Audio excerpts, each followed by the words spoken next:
Morning, Morning, everyone. everyone.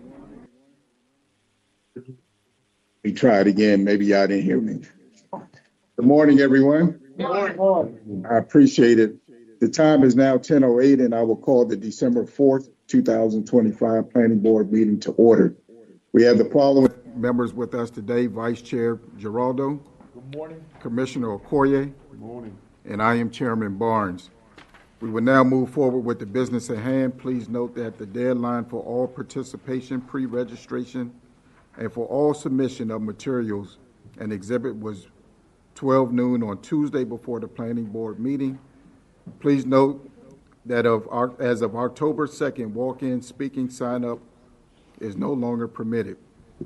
We will now move on with today's agenda. The order of cases for today's meetings are as follows. Item 2, 3, 4, 5, 6, 7, 8, 9, 10, and 11. The first item on the agenda is item 2, draft minutes of November 20th, 2025. We look for a motion. Mr. Chair, I move that we adopt the minutes from November 2025. That's right, Doctor. We have a motion by Vice Chair Giraldo and second by Commissioner Okoye. I will now call the roll. Vice Chair Giraldo, I vote aye. Commissioner Okoye, I vote aye. and I vote aye as well. The next item on the agenda is item 3A, legislative updates and approvals, PG 316-26. We will now hear from staff.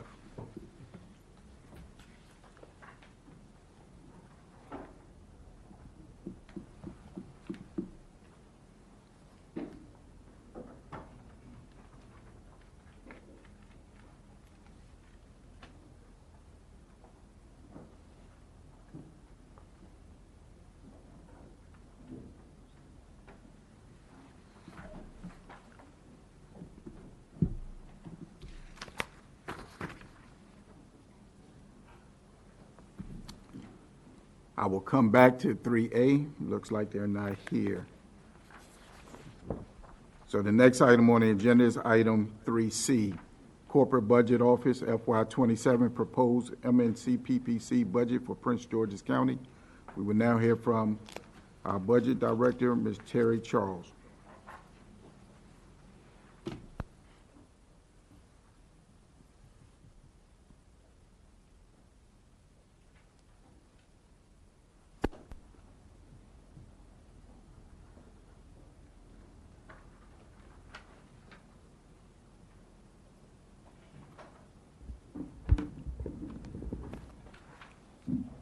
Good morning.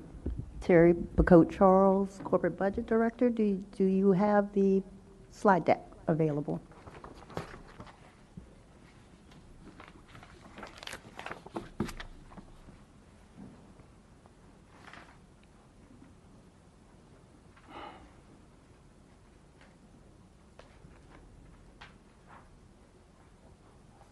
The PowerPoint.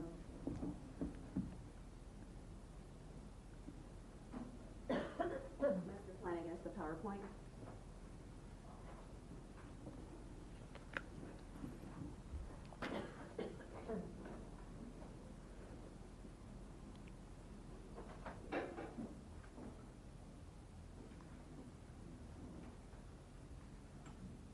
That's not it.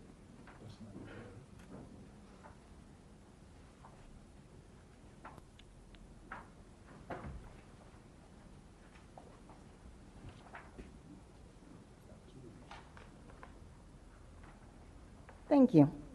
So today we come before you to ask your approval for the FY27 proposed budgets for the Commissioner's Office, the Planning Department, the Department of Parks and Recreation, Central Administrative Services, Special, and Commission-wide Internal Service Funds.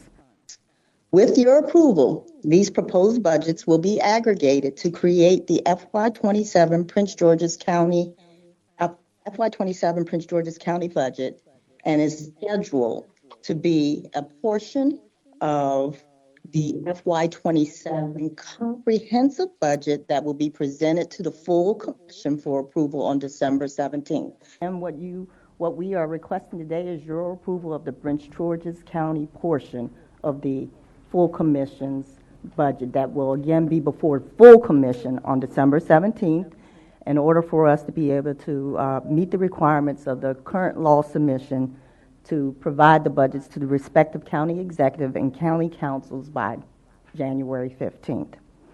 Now, as most departments have previously presented to this board their FY27 request for resources, today's presentations will mostly be just a summary recap and making notations of any changes from when you saw it earlier.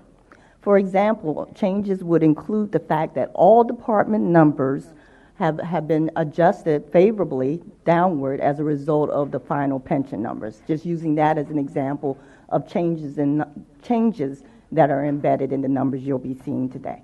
So first up is the Commissioner's Office, and I invite Robert to provide that recap for you. Thank you.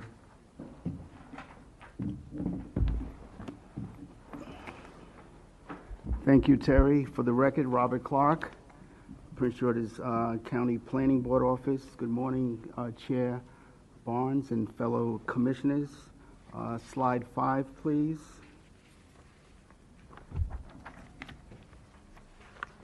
There we go. Okay, so again, I'll be presenting the budget for the proposed budget beginning July 1st of next year. Next slide, please. So this chart simply represents the variance between the current fiscal year 2026 and the proposed budget 2027. The Prince George's Planning Board Office, we're proposing a budget, as you can see, of $6.3 million. This increases expenditures just over $2 million, or about 58% above the current approved budget. I will say much of this increase results from the chairman's vision to strengthen accountability, transparency, and operational efficiency across departments. The chairman's office, I would like to add, has operated without any increase in authorized positions for many years, over 30 years to be exact. To effectively realize his vision, the chairman's office must be equipped with the resources necessary to enable it to meet rising public expectations and to ensure that priorities are executed efficiently, and transparently. Next page, please. Page 7.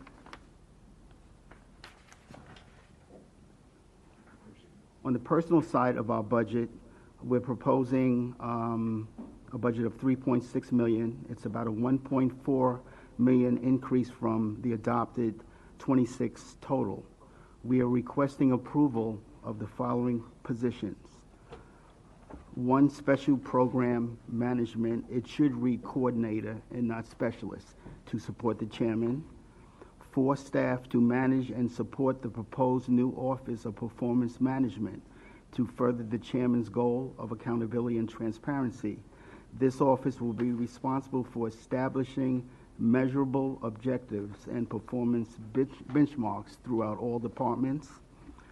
Also, 2 public affairs specialists for the communications team in the public affairs office to support the increase in community outreach, meetings, digital media, and social media content. And finally, we're asking for 2 administrative staff to provide support to the additional staff I've outlaid in the office. Next slide, please. And finally, on the non-personnel side of our budget, we're asking for an increase of $35,380 in the supplies materials classification to purchase furniture and computer equipment for the new staff that I just spoke of. And the last category, the other services, budget proposal is $2.5 million. The major highlights within this classification, we're asking for $700,000 for media services from Prince George's Community Television for education, public outreach, and broadening public access. $50,000 increase in the management consulting services classification to support work projected in the new Office of Performance Management. A $50,000 increase in the travel conference meeting classification to support additional staff and to promote professional development. And lastly, We're asking for $25,000 to establish a public affairs media account to support an increase in meetings and marketing materials and promotional items to highlight and to communicate MNC PPC services at additional community meetings, conferences, and exhibitions. That ends my presentation. I'd be happy to entertain any questions that you may have. Are there any questions for Mr. Clark? No. Seeing none, thank you so much. Thank you. Mr. Chair, I would comment, however, that I think the changes that are being proposed, both in the personnel and non-personnel are significant and important to the continued success of Parks and Rec and the planning department. Appreciate that. Thank you. Good morning, planning board members, Chairman Barnes, colleagues. It's great to be here again. Thank you for the opportunity to present our budget. We presented in October of this year, and so we're going to present a similar presentation, but we're going to do things a little bit different. I did want to acknowledge all of the leadership and the staff that's in the planning department that's here in the audience today, so if they can please stand. If we can just have them to stand, please. So we have our division chiefs, we have our deputy directors, we have our new division chief, Mr. Howard Ways. He just joined us, super excited about his expertise. A lot of the staff you guys see, Ms. Hojang, she's sitting there, you see them. And so this is part of a lot of the efforts that you guys see behind the scenes. And then we also have our IT folks and some other folks building facilities. And so this kind of shows you a little bit of a glimpse of what the planning department looks like. Thank you, everyone. Next slide, please. So if you recall in the last presentation, we touched on 4 different items, and I'm going to highlight also in your memo where you can find more details on this information. So on page 1 starts to summarize some of this. And so if you recall from October 2025, we wanted to keep our budget flat for FY27. We're still proceeding with that. And so based on our adopted budget for 2026, we want to have that same approach for 2027 to be fiscally responsible. We're reallocating $7.3 million, which is currently 16% of the planning department's budget, that's being attributed towards project charges. And so what that means is that to keep our budget flat, to move forward with some key initiatives, we want to reallocate $7.3 million of the $9 million currently towards work programs and also creating some new staff opportunities for upward mobility.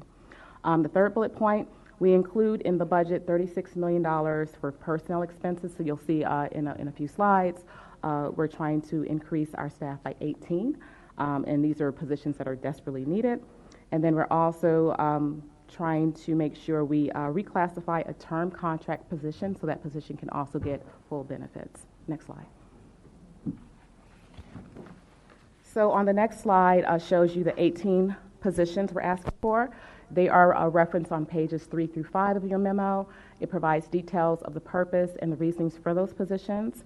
A lot of these positions are associated with what we consider to back up house, to keep the lights on, and so we have HR positions that we need, budget positions to look at contracts a little bit closer, and to fast track certain things, IT, a lot of the great work that team does. Also more planners to fast track some of the development review reform that the council and also the chairman and the county executive is asking us to do.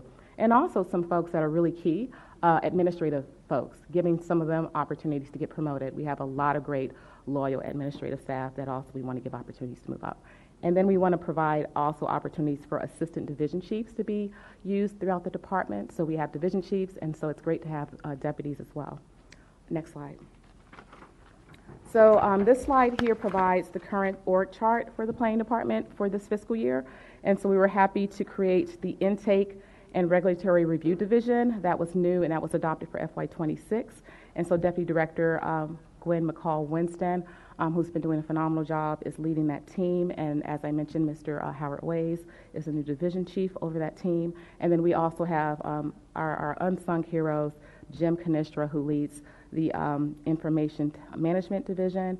We have Alicia Alexander, she leads the management services division. We have Sherry Connors, who was promoted recently. She leads the development review division. Countywide, we have Katina Scholars.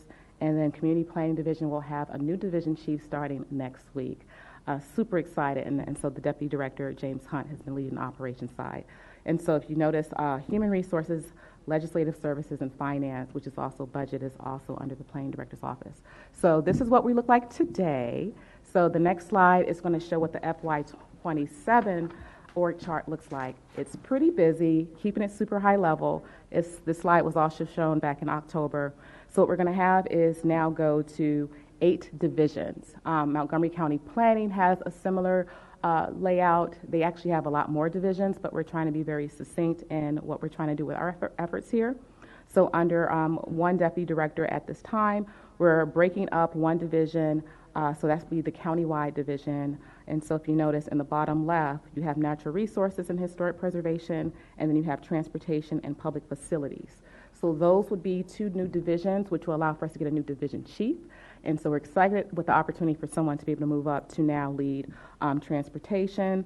And then we'll also work with Ms. Katina Scholars on what we want to do with the other division. In regards to the right side of the screen, we're adding the design, placemaking, and policy division. We've had a really excited programs for placemaking. Chairman Barnes was able to see some exciting work with the Largo Lot event recently, and so that helps to us to pivot more to do some very innovative placemaking things. Our department also, we're doing tours of other planning departments. And so a couple weeks ago, the staff toured Baltimore City Planning Department just to get some ideas of how we can get more engaged with design and elevate that as part of our work program for FY27. And we're also going to be touring the DC Planning Department in upcoming weeks. The other division that we're adding, like I said, is the design, placemaking, and policy. So we're hoping that we're giving another opportunity for a division chief to move up.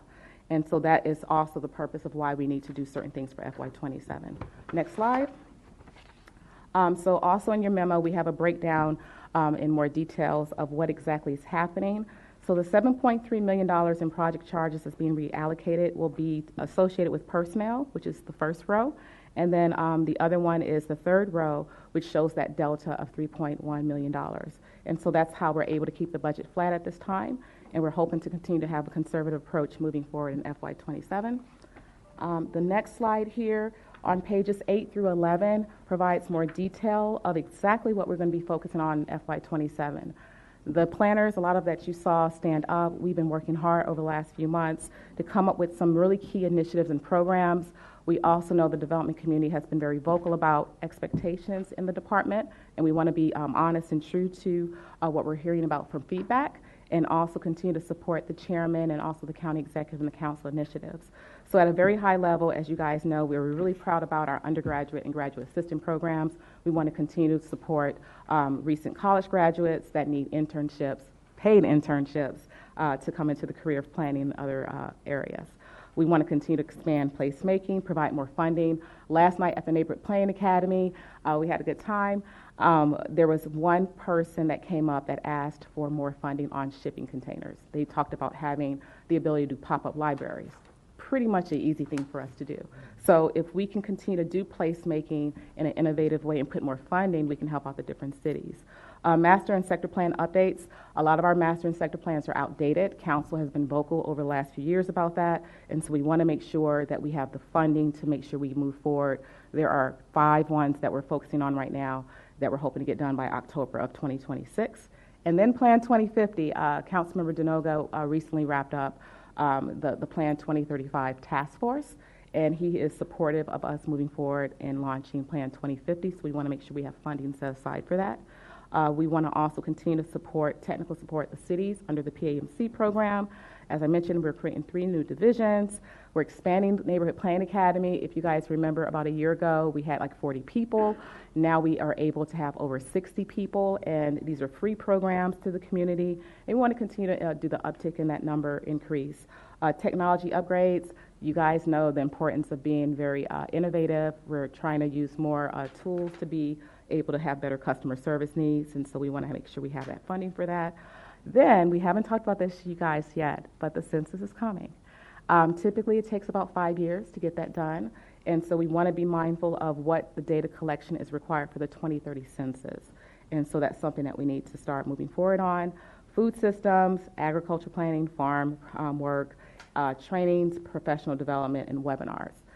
It's a mouthful, but it kind of shows why we need to reallocate about $7 million to make sure we're doing what we need to do as we have land use authority for 26 of the 27 cities in Prince George's County.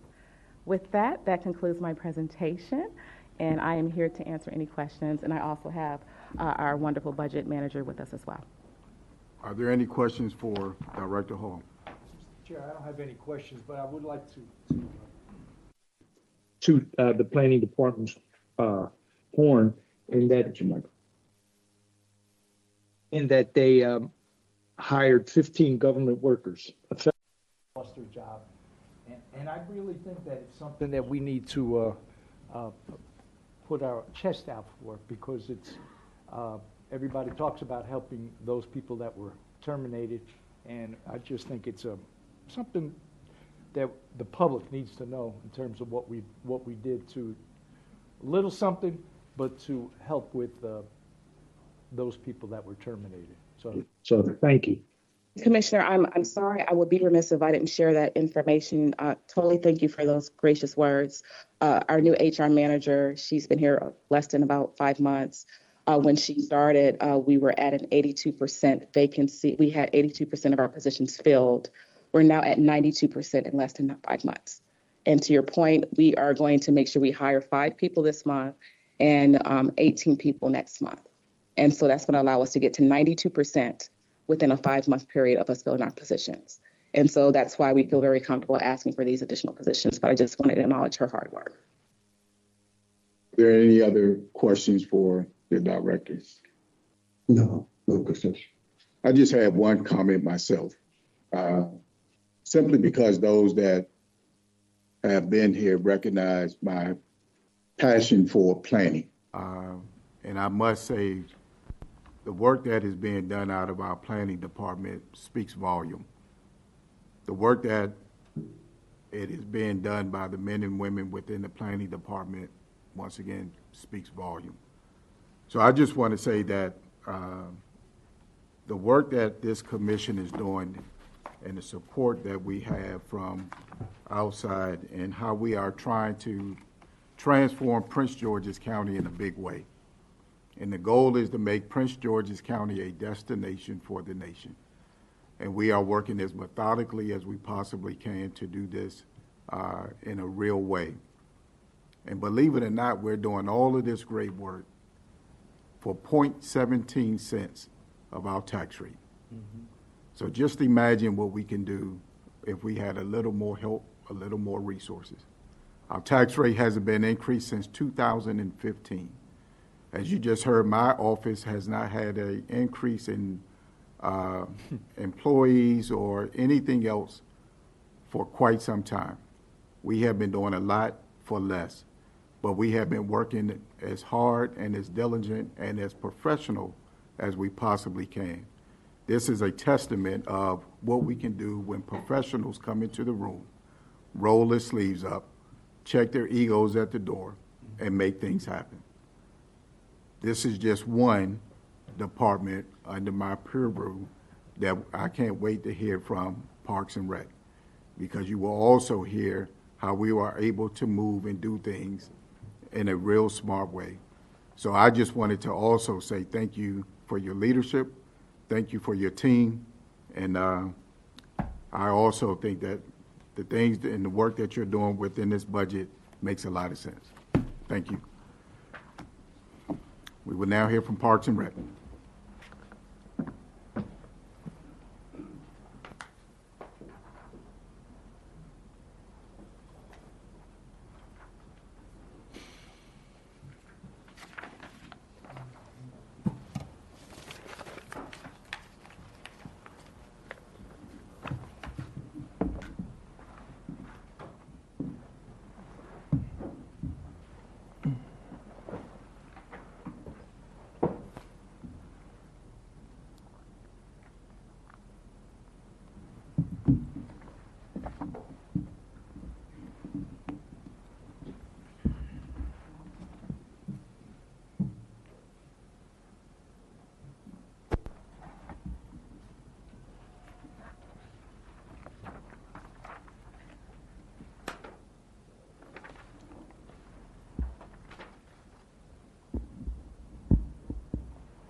Good morning.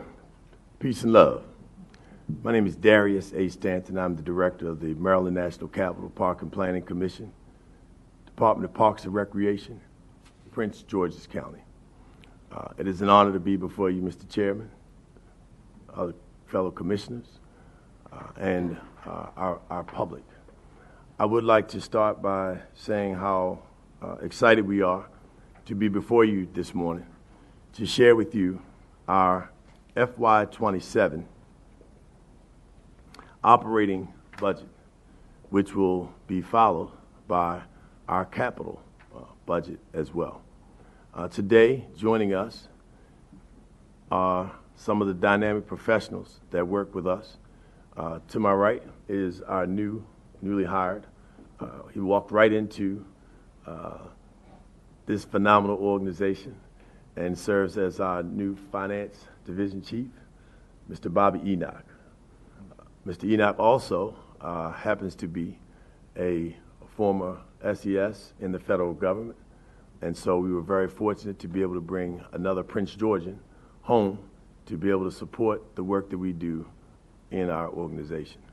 Also joining us today that we're welcoming back home as former director of Parks and Recreation in the city of Rockville, and now has replaced, you all remember, our most recently departed Wanda Ramos, Ms. Tara Stewart, who is now our Deputy of Recreation and Leisure. Please stand, Tara, and welcome home. Also, our Deputy of Administration, who does a phenomenal job, also grown up in the department, left and came back home, is none other than Mr. Leonard Pettiford. And you'll also hear from Claire Wurzel, our budget manager with the CIP division, and their other staff. Would you please stand, please, any other Parks and Recreation Department folks in the room? Well, everybody should probably please stand because well, I'm sure you all participate in Parks and Recreation. So briefly, I want to just share with you the fact that the Department of Parks and Recreation here in Prince George's County, program, service, delivery, and investment activities are supported by the policies in the Formula 24 Functional Master Plan for Parks, Recreation, and Open Space, the Comprehensive Recreation Programming Plan, and the Land Preservation Parks and Recreation Plan. The Formula 2040 Plan was adopted by the Maryland National Capital Park and Planning Commission, the Planning Board, and the District Council in 2013. The plan sets forth a framework of policies to maintain the viability of the existing facilities and services to guide the development of future facilities and programs. The Comprehensive Recreation Programming Plan includes policies to guide the delivery of existing and future parks and recreation services. The Land Preservation Parks and Recreation Plan is a requirement of the state of Maryland. The LPPRP includes guidelines for the provisions of future parks, open space, and recreation opportunities throughout the county. What you'll learn from us today is what our focus areas are for 2027 and those strategies that support it. You'll also learn that we have not worked on an increase of our budget, but actually have found a way in this most challenging time financially and fiscally to be prepared for any external pressures that may come and a reduction in our proposed FY27 from FY26 to make sure that we are staying in line and able to support our team. You'll hear about the additional positions that are required for us to maintain the vision and the mission of the organization, but also create the level of innovation that's needed in a time when our communities are most stressed and going through all types of external pressures. Our Parks and Recreation services are literally saving lives. I would be remiss if I did not just acknowledge the staff from our department over the last 45 days who have saved lives, and I'm going to give you a few examples. This past week, we had an unfortunate incident with a mother in a pool with a 2-year-old, and immediately at one of our swimming centers, our staff went into, with the proper training, and was able to remove the mother from the pool. The 2-year-old that was there was also saved, and EMT was called, and we were able to rescue and bring the mother into a safe position. We also had 2 golfers at our Enterprise Golf Course. Both had to receive EMT treatment. Both are still alive, but one of the golfers actually received CPR and first aid on site that allowed them to be revitalized. And then when the EMT that was brought on the scene, they were able to transport them to the hospital, and another life was saved. And lastly, unfortunately, at our Palmer Park site, we have a teen service night at teens locations throughout the county. And there were 4 armed gunmen shooting at a young man from a nearby gas station.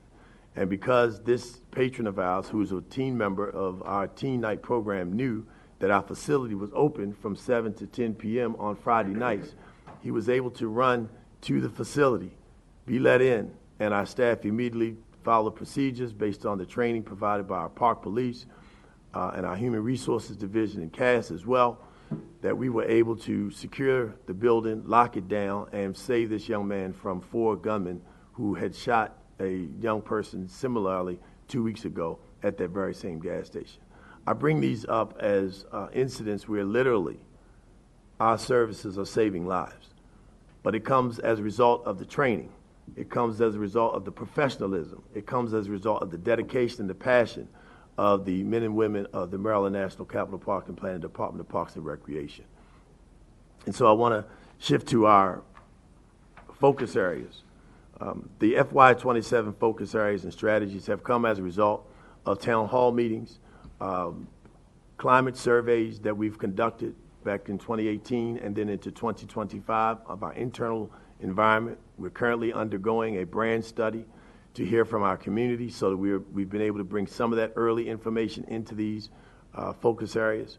So these focus areas and strategies are as a result of the men and women, the professionals, both our colleagues at the National Recreation and Parks Association, which we're a member of, and most recently in this 2025 year, we're a gold medal finalist. We have, as you know, 6-time gold medal winners, and we're working to make sure we bring home the gold in 2026. Our focus areas include inclusivity and equity, amplification of parks and recreation. I heard me mention the brand study so that we can make sure that the men and women and children of Prince George's County are able to take full advantage of the parks and recreation services that they may not be aware of. Our community impact. You heard some of the things that because we're there and people know that we're there, they're able to utilize our resources to live more and play more. Community events. A lot of what we do that we provide to our community are free of charge. Our Fairwood Park events, music festivals throughout that highlight Hispanic community, the African community, and a number of other cultural heritage events take place free of charge to our community members. Our customer experience. We are working to make sure that the Department of Parks and Recreation and all of our departments are actually the #1 customer service providers in Prince George's County. And we start by treating ourselves as customers first so that it becomes a norm as to how we treat our customers as they walk through the door. Wellness and mental health. We've added an additional we've added an additional wellness, a senior aid in this area to help us to first and foremost focus on the wellness and mental health of our own staff so that we're able to put in place the things necessary to provide them with the freedom to be able to be human and still function in an environment which is continuously charged by so much going on in our external environment. As a matter of fact, the chair and I participated this morning in a process that was developed through our corporate office, our wellness office at the corporate headquarters, where our staff now throughout the entire commission are working to create a fitness challenge. And we're supporting that by being firsthand involved in it and promoting it so our organization and our staff know that they have a place to live more and play more and can focus on their own wellness and mental health so that we're able to do that in the community. Climate action. Our department is very focused on making sure that we're in line with the state and federal government guidelines, but we go above and beyond that inside of what we do. We do things that no one else in the country does at an excellent level, and we're not only awarded for it and acknowledged for it, but it comes from the passion and the creativity and the innovation of our staff. As I close on our next item, we're in the position, fortunately, where our staff serve with heart. And they don't just serve with heart, but they use data. And through Mr. Pettiford's organization and our MSD division, we're now tracking the numbers of participants and patrons that are utilizing our facilities. But in addition to that, our compliance division in 2027 will create a standard throughout our entire organization. We'll be able to track performance of our facilities, the engagement of the participants, the needs of our community, and host forums throughout the county that focus on mental health and wellness, that focus on youth violence, that focus on the education needs, so that when our young people are involved and engaged during the school year, they're supported in our after-school programs and community centers, as well as being supported throughout the summer so that we do not engage in summer learning loss. And so in order to do that, we're in the process of developing a human service master plan to coincide with the work that our planning department is doing, and a health asset study to make sure that our community resources are being utilized at the most optimal level, and that we're supporting that and leading that from the Department of Parks and Recreation. And last but not least, Mr. Chair, in our last presentation, I believe short of 2 weeks ago, you asked a question about enterprising, and we have put a position in place in Mr. Enoch's department to be able to study and understand exactly how we can assess what is currently taking place with our enterprise fund and the programs that we're currently doing in our facilities, and how we can optimize those things so that we can monetize and become more self-sufficient as an organization. In addition to that, as we shift and we're dealing with the support of the county council and the county executive and the project charges that we've experienced and working with, we put a process in place and now have a directive that we have established to make sure that everybody in line, from our nonprofits, our council members, our internal operations, are able to do what they're able to do and still focus on the operations of our budget. Our primary focus as our organization is people and finance. So at this time, I'd like to turn it over to Mr. Bobby Enoch to walk you through just the highlights of the numbers. Thank you for the opportunity. Any questions? Are there any questions for Director Stanton? Seeing none at this time, Mr. Enoch, you may proceed.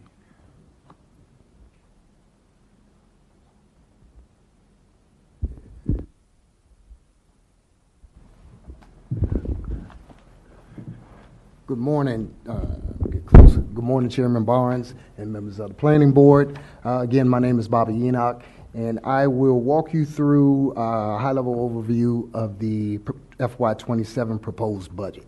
This budget is in support of those focus areas and strategies as far as FY27 is concerned. So what you have on the screen is a overview of our summary of both our Park and Recreation Fund.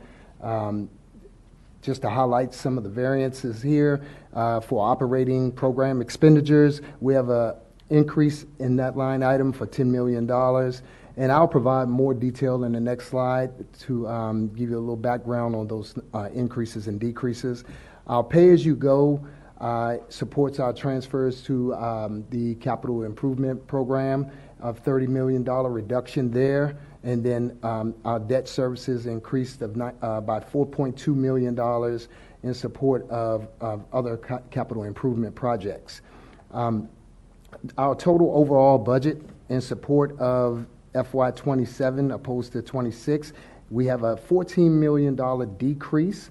And basically, I will walk you through that as we get to the next slide. Next slide, please. Here we have the separate funds. The first one is our park fund, and I will walk you through some of the larger variances. The operating division, we have an increase of $14.7 million. And that increase covers such things as in our November 20th meeting, we, in our memo, we talked about the increase of new positions. I believe there were 12 in the park fund, 1 position in our recreation fund. We had the increase of salary for seasonal employees, as well as a number of one-time increases in funding options for park police vehicles, Chronos time clock implementation and installation, as well as salary increases for our seasonal employees, just to name a few. So also in that park fund budget, we have our legislative project charges. In FY26 adopted budget, there was $6.8 million rounded up for project charges. I'm recommending to the director and the planning board that we reduce that by $5 million based on a one-time adjustment for Prince George's County Office of Central Services, and it was a $5 million increase for FY26. So I am recommending that we reduce that by $5 million, which would bring that project charge total amount for the park support to $1.8 million. In addition, we have the transfer to our CIP program of $20 million out of the park fund. That's in support of the Temple Hills project. And then the debt services, again, the increase in debt services of $4 million in support of our other capital projects. Moving down to the recreational fund, excuse me. Moving down to the recreational fund, we have in the operating division, we have a decrease of $2.9 million, and that's primarily due to the proposed movement of our Fairland tennis bubble from the recreation fund to the enterprise fund. Also, within that, we have a number of one-time initiatives that in the council bill for FY26. There were a number of one-time initiatives that we will look to get that money back and add it back to our fund balance. The legislative project charges for the recreation fund is where the bulk of our project charge support rests, and I'm recommending that we have a reduction of $5.681 million. That is also due to a line item in the county bill for FY26 that stated a one-time adjustment to recreational project charges. So with that being said, I'm recommending that we reduce that project from $14.7 million down to $9 million. What that does for us in the project charge world is that brings our total from $21.5 million in FY26 for project charges down to $10.8 million. So that's roughly around our FY25 level.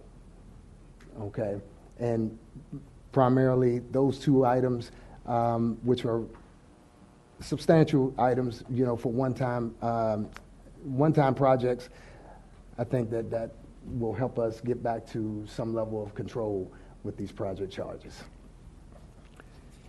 So overall, our recreation fund was total was reduced by pretty much. Oh, then we have the transfer from the recreation fund for the pay-as-you-go, also in support of the Temple Hills project of $10 million. So that brings our total down in the recreation fund, a savings of $19 million.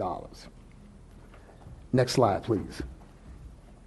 Our special revenue fund overview, pretty much we look to have the special revenue fund sustain itself with the expenditures and the revenue. The increase is based on interest income, increase in interest income. And our enterprise fund, we have actually reduced our subsidy to the recreation fund, where you see transfer subsidy of 7.3, whereas in FY26 it was $8.4 million. So we have some savings there, which means we generated more revenue. Next slide, please. This slide just gives you an overview of our career positions and our seasonal positions. The major highlight is that we increased our career positions by 13. And those positions were discussed in our November 20th budget memo hearing. And the seasonal employees increased by 26. That's primarily due, again, to the change of our Fairland tennis bubble from the park fund to the from the rec fund to the enterprise fund, as well as we restored some funding back to, or reallocated some funding back to our aquatics and athletics facilities division, and they have a number of seasonal employees that will be added as a result. Next slide, please.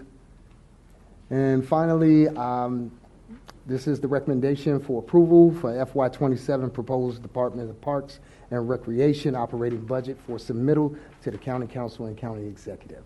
That concludes my portion of this presentation, and open to any questions. Are there any questions for Mr. Enoch? Mr. Chair, I just have one question. Mr. Enoch, can you explain just in greater detail the reduction of 50% in the pay-go? Yes, sir. So in FY26, I believe the pay-go amount, the transfer pay-go amount to CIP was $60 million. I believe it was originally 40, and it adjusted to an additional 20 million was added to that amount.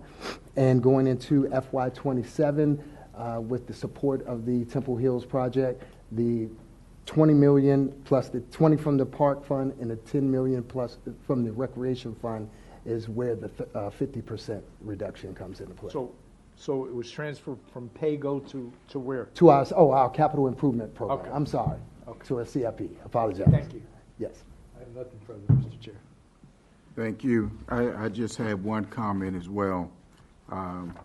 Simply because I know the time, energy, and effort you guys have put into ensuring that we look at this budget holistically.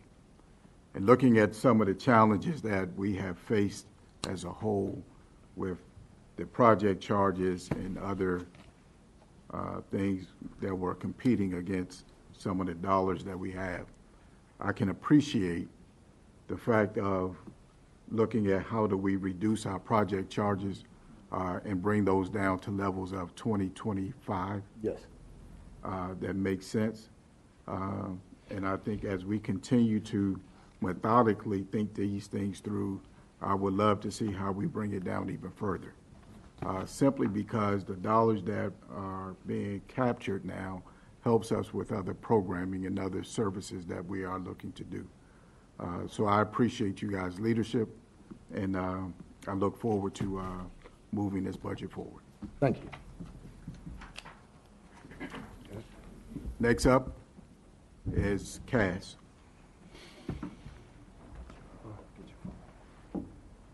Mr. Chair, as we shift, I do want to just acknowledge the work of Claire Wixtrell. She really carried double duty. You'll hear from her a little later when she talks about the CIP budget. Yep. But she jumped in and really helped us in the transition of Ms. Brenda McCain out of and retiring, and she stepped in to help support Mr. Enoch and really carried the division in his absence. So I wanted to publicly make sure that she was acknowledged for the work, and that of her team who supported her while she was doing operating, still maintaining, so we could get our CIP in a week early. Thank you, Ms. Wixtrell. Thank you, gentlemen. Thank you.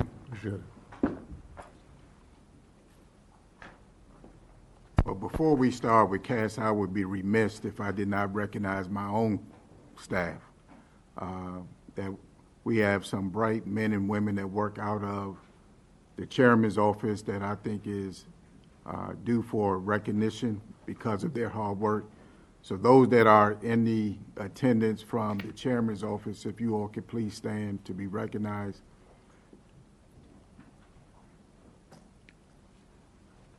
Ron, if you're going to stand, are you working my office? But I did want to recognize one, Commissioner Giraldo, my newest hire, and my chief of staff, Paula Davis. Paula also comes from the federal government as recently because of some of the president's antics. but we were able to capture her as she comes from FDA and served in senior leadership with them as well. So thank you guys so much.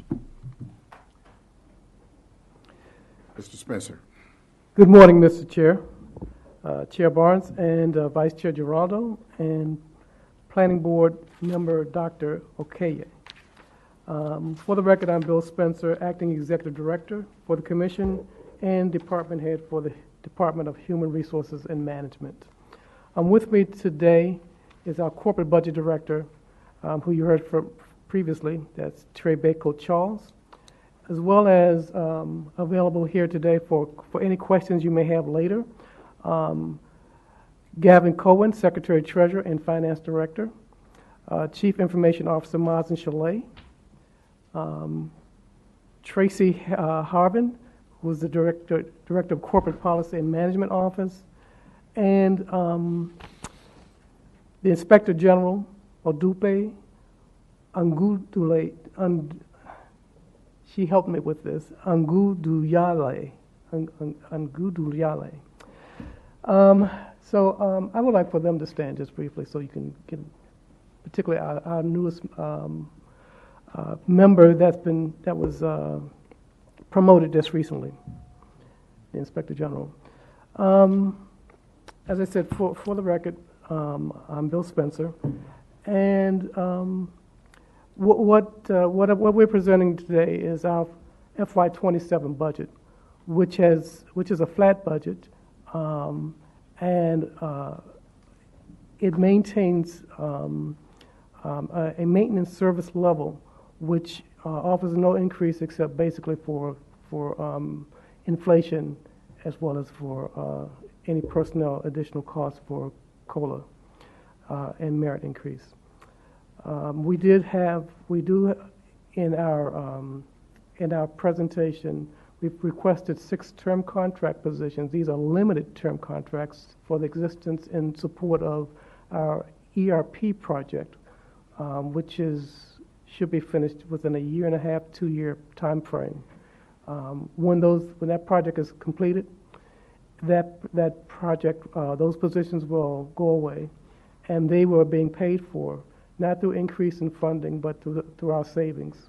So they were, as I said, we're presenting basically a flat budget, and the project is so important because it will transform the organization with cutting-edge technology and provide us the metrics and data that we need to be data-driven. Also, I just want to point out, even though we are a support office, organization that provides support to the operating departments for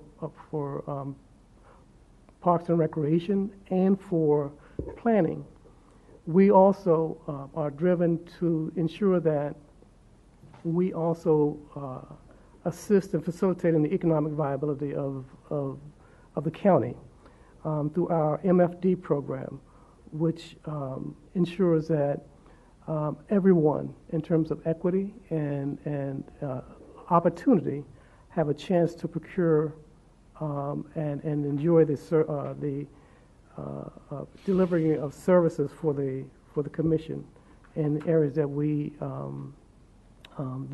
utilize. So with that, I'm going to turn this presentation over to Terry Bako Charles.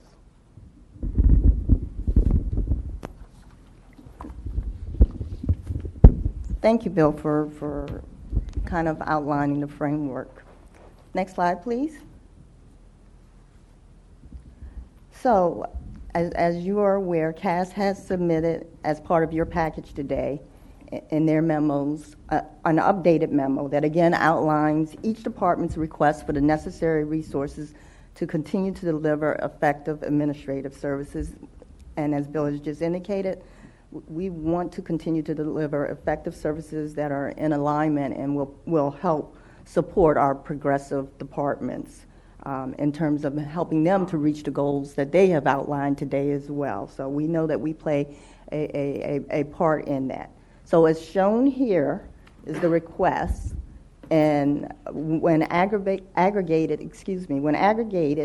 now in December, CAS as a whole is asking for $29 million.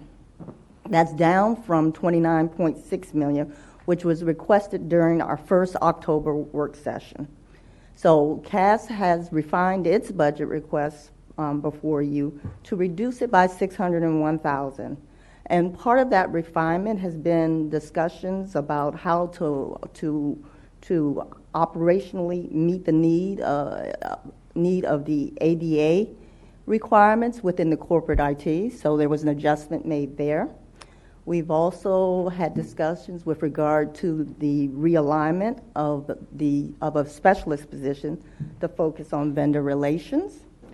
And as Bill has also indicated, the difference you're seeing here is that, again, we refined our request to finalize it such that it is 8-term contract positions that will support the ERP program implementation, and that personnel is going to be funded through the project, and as well assisting in the reductions or the change you're seeing between October and December is the fact that the IT OCIO budget did do some further refinement, and as a result of that, all departments experienced the change in their charges, the OCIO charges. And then lastly, as I previously mentioned, the final pension numbers also adjusted favorably downward. So that's what's embedded in the numbers.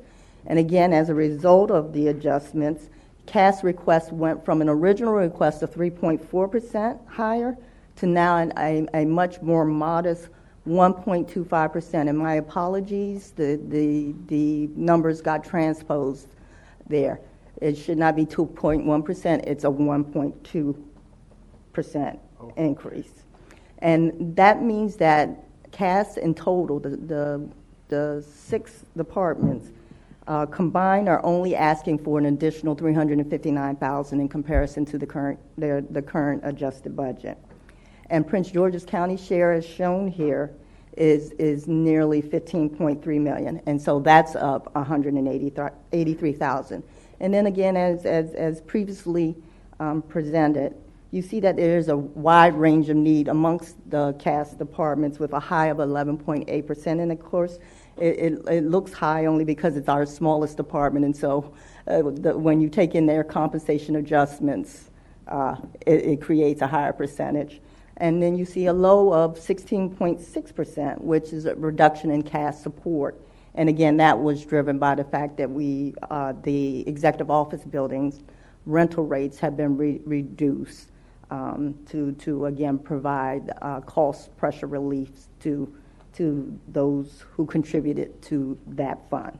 So again, just a very quick summary at a high level. Each department's approach was to cover their baseline adjustments associated with current personnel, and where possible, they sought to reduce their operating commitments. For legal, the Merit System Board, and CAS support, that is simply all that is included in their FY27 request. Very similar, with only a slight variation, is the Office of Inspector General. Their FY27 request, if you will recall, includes the baseline adjustments as well as a one-time operating fund increase of $9,000 to support the fact that they have to participate in a scheduled peer review during FY27. For both finance and corporate IT, you'll recall that we have included in their FY27 request the restoration of operating funds that were reduced in FY26. For finance, that is in the amount of $33,000, and it was for professional services, and they need those funds restored to support mandated reporting. And corporate IT resumed its contribution, or the need for a contribution of $225,000, which of course is split 50-50 between the two counties. And the capital equipment contribution will again support our infrastructure refresh. Additionally, embedded in corporate IT's numbers is the fact that we are, and Bill mentioned this, it has the expectation of covering the anticipated inflationary increases in computer equipment and software and hardware maintenance.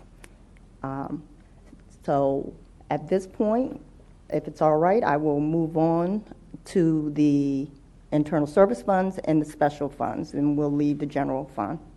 Next slide.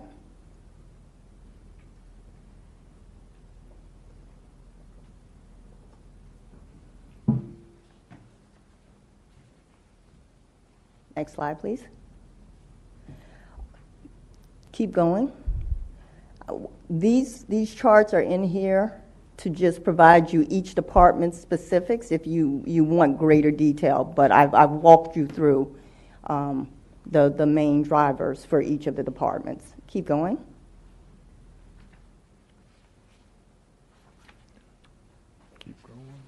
Next. Here we go. So first up is the special fund. This special fund is actually for the planning department, and you'll recall just 2 weeks ago when we were before you, they are looking to increase their request for FY '27 to $200,000 to better align with the growth in demand for the reimbursement program. So that is on behalf of the planning department, their request for $200,000, again, to better meet the demand for the program. Next slide. This is just a reminder, if you will, in terms of the Largo headquarter internal service budget. For FY '27, that budget will be $5.5 million. Next slide. And the exciting thing about what's happening in the Largo headquarters fund is the fact that we will be experiencing the excitement of a new tenant partnership with the public school system, and that will allow the commission to reduce its financial burden related to operations at the headquarters and the maintenance of our complex here. Next slide. The internal service fund request. Next slide. Here's a summary of the 6 funds. The first one is the CIO FY '27 budget request is a total of nearly $7.5 million, which is down year over year by 5.6%. It's important to just refresh your memory that nearly $5.3 million of the $7.5 that's being requested goes strictly for subscriptions and licenses. The CWIT budget, the next one on the list here for FY '27, will include the noted $734,000 in new monies, which are coming from planned departmental contributions. And again, a reminder, this is the last year of the planned departmental contributions related to the ERP project. But it is important for us to also recognize that the CWIT fund in FY '27 will also provide the spending authority for the ERP implementation program. And again, beginning in FY '27, that will include those 8-term contract positions we talked about before. And those term contract positions have an expected term expectation of ending early FY '29, because implementation is anticipated to run from FY '27 with completion in FY '29. The next item here is the risk management fund. As you can see, overall it is up 11%, but as shared during our last work session, actually the Prince George's County portion of it is virtually a year-over-year flat increase, if you will, or is flat, and is at $3.9 million. The increase actually is being experienced on the Montgomery County side, and it's just related to their actual claim experience. So actually, again, Prince George's County is experiencing very little increase for that. The next internal service fund is the capital equipment, as we discussed at the last session. The Prince George's portion of the requested budget, which is $2.9 million across the commission. But again, the Prince George's County portion is only $112,500. And again, it's related to corporate IT's request for $225,000 to continue to be able to do infrastructure refresh. And that's split 50-50. Group insurance, as shown here, for the commission-wide, is going to experience a 6.7% increase year over year, which is a budget request of $93.3 million. And then the last item here is the executive office building, whose request for FY27 is just shy of $1.3 million. And again, that is down because the fund itself has a healthy balance, and the expectation is that operationally it is only going to be needing $1.3 million. There's not a lot of planned renovation work or otherwise. So this is why we feel comfortable in being able to reduce the operational requirement by nearly 25%. Next slide. So that brings us to the completion of what we wanted to present as CAS, special funds, and internal service funds. And we're available for questions. And again, much like everyone else who's sat before you, we thank you for your consideration of the request, and we hope that you will feel comfortable in approving the listed entities here, which is the Commissioner's Office, the Department of Planning, Department of Parks and Rec, Central Administrative Services, Special Revenue, and Internal Service Funds for FY27. Outstanding job, Ms. Charles. Are there any questions for Executive Director Bill Spencer or Budget Director Terry Charles? Mr. Chair, I just have a question, and it's more just for the public present here and for the public that's present online. Ms. Charles, if you can explain what the CAS is. That's Central Administrative Services. It's a brief, nomenclature for what is really the Department of Human Resources and Management, our General Counsel's Office, who does our litigation and counseling. It's also composed of our corporate finance department, our Inspector General's office, our Merit Board System office. Those offices are is what compose really Central Administrative Services that. And so those are expenses that are shared between Montgomery County Planning Board and Montgomery side and the Prince George's side. That is correct. And I just didn't know whether or not the public would know what the CAS represents. Okay. Thank you. Mhm. Other than Mr. that- Chair, just want to congratulate you on the move to get a new tenant partnership, because I think that's a great move. Congratulations on that. All right. Being that there are no other questions, is there a motion? Mr. Chair, I make a motion, move that we approve the staff recommendations for the Commission's Office, Department of Planning, Departments of Parks and Recreation, Central Administrative Services, Special Revenue, and Internal Service Funds. Yes, I second that. Been properly moved in second. I will now call the roll. Vice Chair Giraldo, I vote aye. Commissioner Okoye, I vote aye. and I vote aye as well. Great job, team. Thank you. Before we move on to item 3D, I want to go back to item 3A. And for planning purposes, we will break at 1 p.m. for lunch. I know that we're trying to get through this, so please bear with us. Item 3A, legislative update and approval, PG 316-26. Ms. Borden.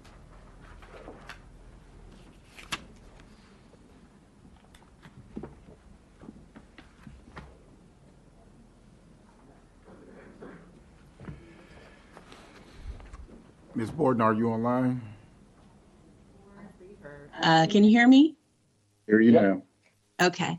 I'm Deborah Borden, General Counsel for the Commission. I have one bill to present to you today, and just for the benefit of our new member, we are gearing up for the General Assembly session, which starts in January.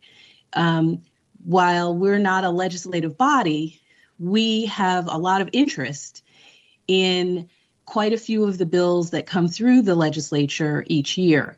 And so the General Counsel's Office, mostly led by Jordan Balcom Colbert, who's our Government Affairs Senior Analyst, We review bills that may have an impact on the commission, and we bring those bills to the planning boards, generally during their Thursday meeting.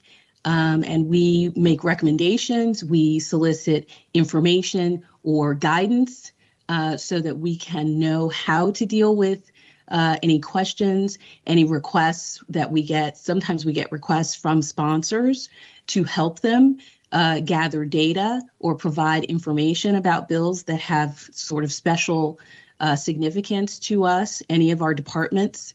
So this is the beginning of that process. And we will be coming to you, not necessarily every week, but every week that we have something to present to you, something to ask you about, or something to follow up on. So this is the first one for this year. This one, it's just a single bill that we have. And this bill was actually proposed by our staff in DPR. Currently, the law, the state law, actually requires the liquor board to only issue one permit for a wine festival each year in Prince George's County.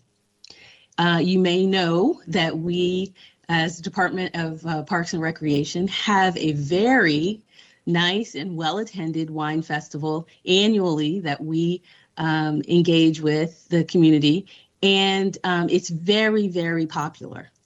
And so it occurred to us that because there's this limit on the permits, that we could end up having, the county tell us no, that we can't have our wine festival because somebody beat us to it.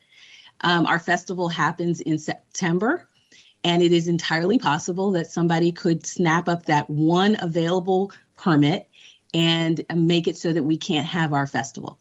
So we would like to make sure that that doesn't ever happen. And this proposed bill would eliminate that cap on the permits for wine festivals. We have put together this information about that, why we think the bill is needed, and we would like your support to not only put this information in testimony, but also to work with the sponsor, because there may be questions, there may be amendments, and we would like to be able to work with the sponsor as this goes through the process, and hopefully we'll get a good result in the end. I'll stop there and see if you have any questions. Are there any questions for Ms. Borden? No, I'm just a question. So, Ms. Borden, we could have theoretically 4 or 5 a year, couldn't we? And the reason I wouldn't want to speak for DPR as to whether that is, yes, but right now there is a limit on one for the entire county. So that's what we're concerned about. But as far as any additional plans for any in the future, I would defer to DPR on that. And Mr. Chair, what I was thinking is, we have some surrounding states and other areas in Maryland that are big producers of wine. And I think since consistent with wanting to make Prince George's a destination for the nation, the ability to have more than one wine festival in a year is probably to our advantage. So based on that, I would move that we approve the legislation. So moved. Been properly moved in second. I will now call the roll. Vice Chair Giraldo. Vote aye. Commissioner Okoye. And I vote aye as well. Great job, Ms. Borden. Thank you. We will now move on to item 3D, Corporate Budget Office, proposed FY 27 through FY 32 capital improvement. Ms. Charles.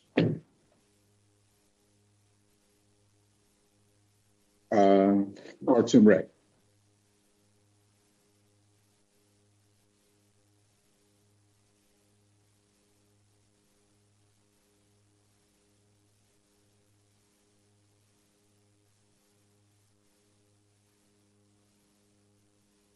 Chair, you have the dynamic duo in the room now. Not referring to myself. And other commissioners, I want to welcome you again to our Department of Parks and Recreation. Joined by me, who will be presenting our CIP budget program is Ms. Claire Wistrel, also the chief of our division, who I was referring to in terms of the dynamic duo, Chief Bridget Stesney. So at this time, I would just open by saying one of the things that I've learned in my short tenure here, less than maybe 4 months as the Director of Parks and Recreation, is the amazing work that our team does in 3 particular areas. Number one, the amount of community input that our staff works to engage to make sure that the projects that we present to both our planning team internally under Director Hall, as well as that comes before you as a as a planning board, is very well vetted by our community. We spend countless hours engaging the community, both on the phone, in community meetings, in specific community project engagements, and I'm extremely proud to work with an organization of people who do not have to be told and forced to get the engagement or input from our community. Secondly, the amount of expertise that this unit works with to be able to produce and stay within the state and federal guidelines, the audits that have been completely and consistently done and have always come out on top in terms of the financial management and what we are able to accomplish with the limited amount of staff that we have is simply amazing. And lastly, the ability to navigate the challenges of shifting administrations from council to county executive to county executive, the municipalities throughout the 27 municipalities throughout the county, as well as the projects that come before us and the funding and how that shifts in terms of priority. And so to be able to move and maneuver and still come out with such phenomenal facilities that you see in our portfolio, such as our SARC, Southern Aquatics Regional Center, being able to create dynamic facilities that are in this now central part of the county as well, and even the planning that is going into other projects throughout the county. And the unique thing about it is, and one of the things that we're going to do in FY27 is really create a Parks and Rec ecosystem tour, if you will, so that the various competing interests, from the political community to the business community to our grassroots community and community HOAs and other organizations that are interested in the planning and development of our county, our park system, our playgrounds, things of that nature, will have an opportunity to understand what impacts our budget, what impacts the decisions that we make, what impacts our bond rating, what impacts our ability to be able to plan and execute, because the unique thing about our department is we don't just plan, but we actually build. And we do it at a high level, very efficient. And if you've ever had the opportunity, which I know you have, Mr. Chair, and we look forward to our new commissioner being able to join us on some of our site tours throughout the county, I'm always impressed, which is why we're award winning. And so we're going to take the advantage of the opportunity to educate our community so that we're not competing, but we find ways to make sure that when the southern part, the central, or the northern part of the county receives some services, some facilities, and you understand how things shift, then we'll be in a better position to be able to work collaboratively. And as you continue to talk about, make Prince George's County the destination for the nation. On that note, I'd like to turn it over to Ms. Claire Wistrel to proceed. All right. Thank you, and good morning. Chair Barnes and members of the Planning Board, for the record, my name is Claire Wurstel, and I'm the Capital Budget Manager for the Department of Parks and Recreation in Prince George's County. And I'm here today to present the proposed FY 27 to 32 CIP. Next slide, please. We strive to address the following 4 priorities in the FY 27 CIP. We want to be good stewards of our existing assets. We want to fully fund the implementation of current projects and grow and change to meet the needs of our current and future residents. And we want to equitably distribute those resources and facilities. We're implementing our asset management approach to guide the investment prioritization in these facilities. And we're still feeling the effects of historic inflation and tariffs. So in order to complete many of our previously funded projects, we need to supplement funding to account for current material cost increases so we can finish those projects in a timely manner. Our proposed CIP is formulated by policies and recommendations in the adopted 2040 Functional Master Plan and the LPPRP, which you heard about earlier. These overarching planning documents have spurred master plans and feasibility studies that we then turn into new capital projects. And finally, providing additional resources to areas of the county most in need of high-quality parks and recreation. Next slide, please. Formula 2040 was completed in 2012. At that time, the authors included population projections through 2040, which they based their recommendations and policies on, including our multi-generational center approach. As of 2020, we have surpassed their projections and are close to meeting the 2040 population already. That means that the projects identified as necessary to meet our needs in 2040 are needed today, and we strive as a department to meet this challenge. Next slide, please. We have also set the goal of increasing our expenditures to better align with the annual budget. We have hired additional project managers, contracted with third-party project managers, and expanded our pool of on-call contractors. These actions have resulted in a steady increase in expenditures and project completions since the slowdown during the pandemic, helping to address the backlog of funded but not yet completed projects. Next slide. The CIP has 2 components, capital budget and capital plan. Capital budget refers to expenditures planned for the first year of the CIP and provides the appropriation authority to spend those funds. The capital plan is the proposed projects and related expenditures for the remaining 5 years. The actual funding for those projects will not be allocated until the budget year. For FY27, the department is proposing a budget of $95.95 million, and a 6-year plan total is $418.95 million. The proposed FY27 budget will likely increase in the spring when we have more definitive figures for state grants and program open space funding. This budget includes funding for 14 projects and 3 recreation enhancement funds, which are accounts that fund multiple projects such as our playground renovation fund and our infrastructure improvement fund. Next slide. Increases in property values over the past 5 years have given us the ability to increase our budget in the face of rising inflation, construction costs, and more of our facilities reaching the end of their useful life. This may not continue to be the case indefinitely, and historically what goes up does come down. So we are exploring an FY27 budget much lower than previous years in the face of some fiscal uncertainty across the county and the state, and to be able to react to new projects that may be proposed before the end of this budget cycle. Next slide. As was discussed in the CIP priority slide, we are investing roughly 85% of this year's budget in existing assets. We have a very large amount of aging infrastructure, and investment is necessary for the safety and overall experience of our parks and recreation users. We are investing a large amount of funding in historic properties to move forward with the restoration of Public Playhouse and centers and facilities to replace facilities like Deerfield Run Community Center, the Wells Linson Complex, and the Glendale Splash Park. We are also investing funding in new assets to meet the needs of our fast-growing population. This includes $10 million for the Walker Mill Park Police Substation. The slide on the screen gives you a sense of funding we have not yet spent by category compared to new funding added this year. Buildings cost a lot more than fields and trails, so you see much larger numbers for community center replacements and those new assets. Next slide.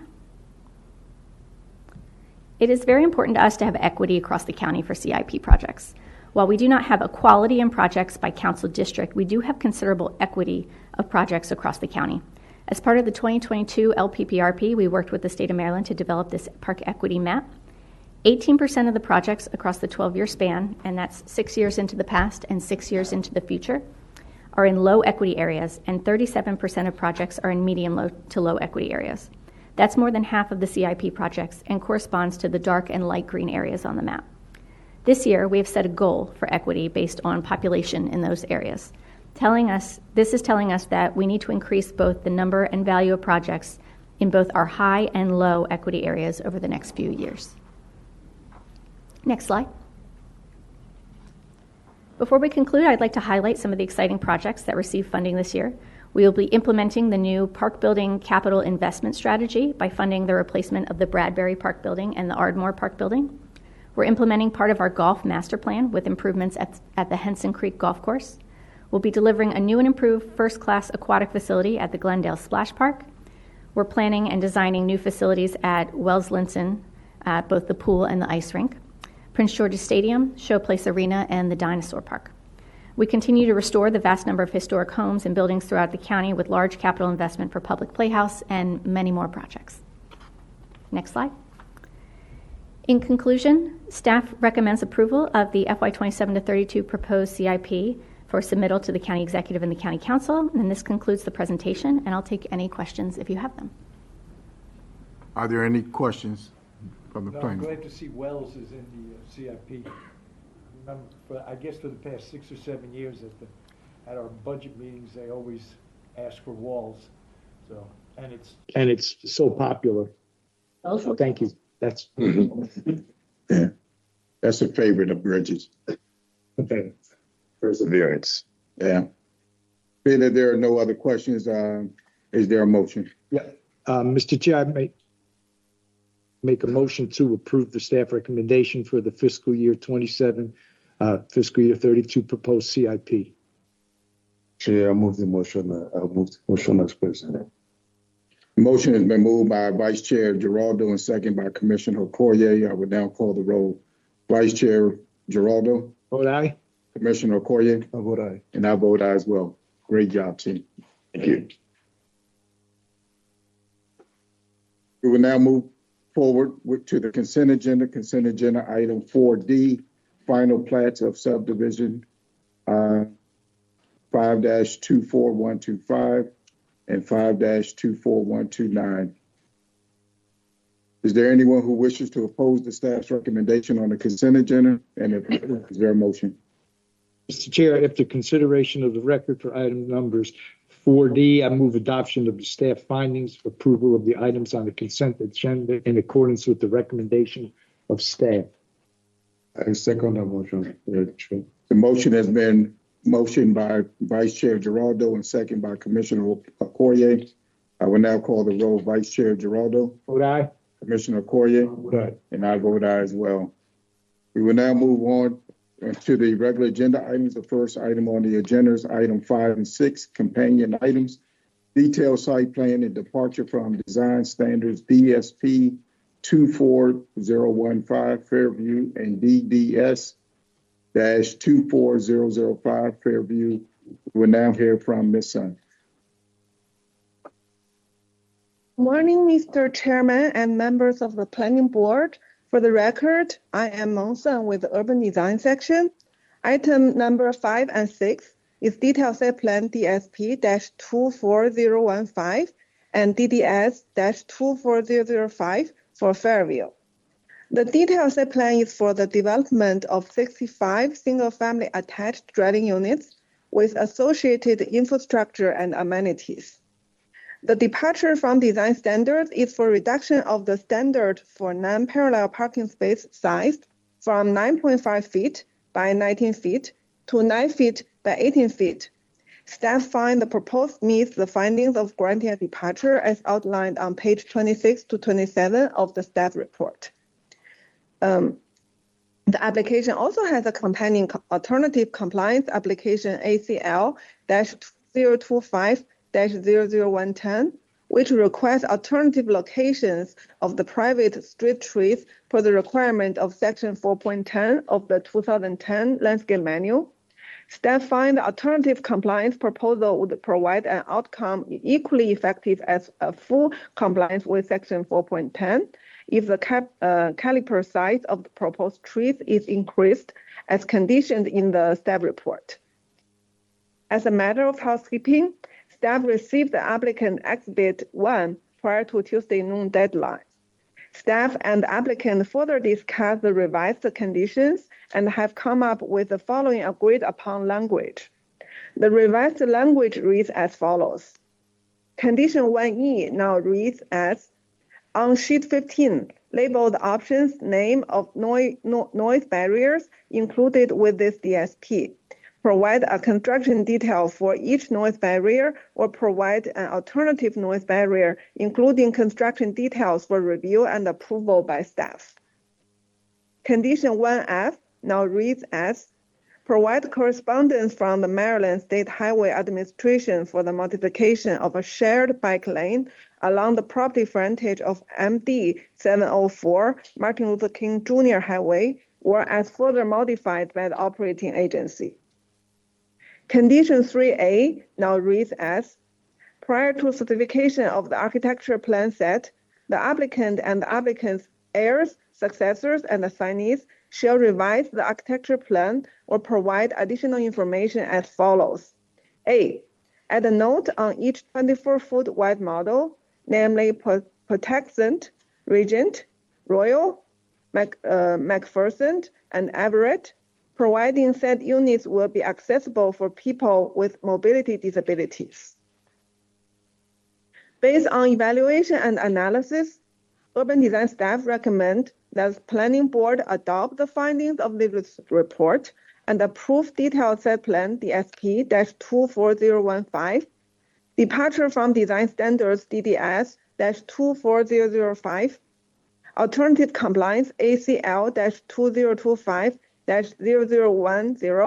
and Type 2 Tree Conservation Plan TCP2-2025-0075, subject to the recommended conditions of approval within the technical staff report and revisions to conditions 1E, 1F, and 3A, agreed upon by the applicant and staff as read into the record. This concludes staff's presentation. Thank you. Thank you. Are there any questions for Ms. Sun? I have none. Seeing none, we will now hear from Mr. Gibbs. Thank you very much. Good morning. Starting, let's get you squared in. Everyone else? Will all individuals in the room and online who intend on providing testimony regarding these items please stand at favor and raise your right hand? Do you swear or affirm that the testimony you're about to give is the truth? Thank you very much. Good morning, Mr. Chairman, members of the board. Edward Gibbs, an attorney with offices right here in Largo, representing DD Land Holdings, the owner and the applicant of the property, which forms the subject matter of this application. Mr. William F. Chesley is the principal and member and owner of DD Land Holding. He's with us this morning. We also have Kim Morgan, our civil engineer, and Jackie Plott, our transportation engineer, with us in case there are any questions. We are in general support, actually complete support with the staff report and with the conditions. I filed a letter requesting some revisions to the conditions, and I would like to withdraw that letter at this point in time since I have had an opportunity to work with your staff. And the revised conditions as they were read this morning by Ms. Sun, we are in complete agreement with them. And in point of fact, I do want to thank them for taking the time to jump on this right away as soon as I submitted my letter, and working with me and my team to resolve any language issues associated with the condition changes. So really appreciate the time that all of the staff took, including Ms. Coleman, to get us where we are today. So with that being said, I would just say that I agree with all the staff recommendations, as does my client. I just would like to note that the way we got here, there was a preliminary subdivision plan for this project approved earlier by the planning board. The property was zoned CSC, Commercial Shopping Center, and then put in the CGO zone. In working with the community back at that time, the concern was articulated that the community did not want to see commercial development on the property, given the vast amount of residential development that had occurred around it. And consequently, we worked with the county council to have a text amendment approved which would allow this use in anticipation that the CGO zone would have allowed the use as well. And so that's how we got to a residential development on property which was commercially zoned, and that is why we had footnote 85 in the use table of the zoning ordinance. So that's what generated one of the conditions that we had to work with today. So we really appreciate the help the staff gave us, and I'm happy to answer any questions. Thank you very much. Well, Mr. Gibbs, I am excited the fact that you all were able to work things out, and that just shows the beauty of conversation and dialogue to come to a happy agreement. At the end of the day, our job is to try to move these projects along in a real thoughtful way. So for you all to have done that with the help of staff really means a lot to all of us here. Are there any questions for Mr. Gibbs? I don't believe that there are none. In opposition, is there a motion? Chair, here's a Lula Barn, Beatty, who signed up to speak. That's not With applicants. Ms. Beatty? Ms. Beatty? Are they online?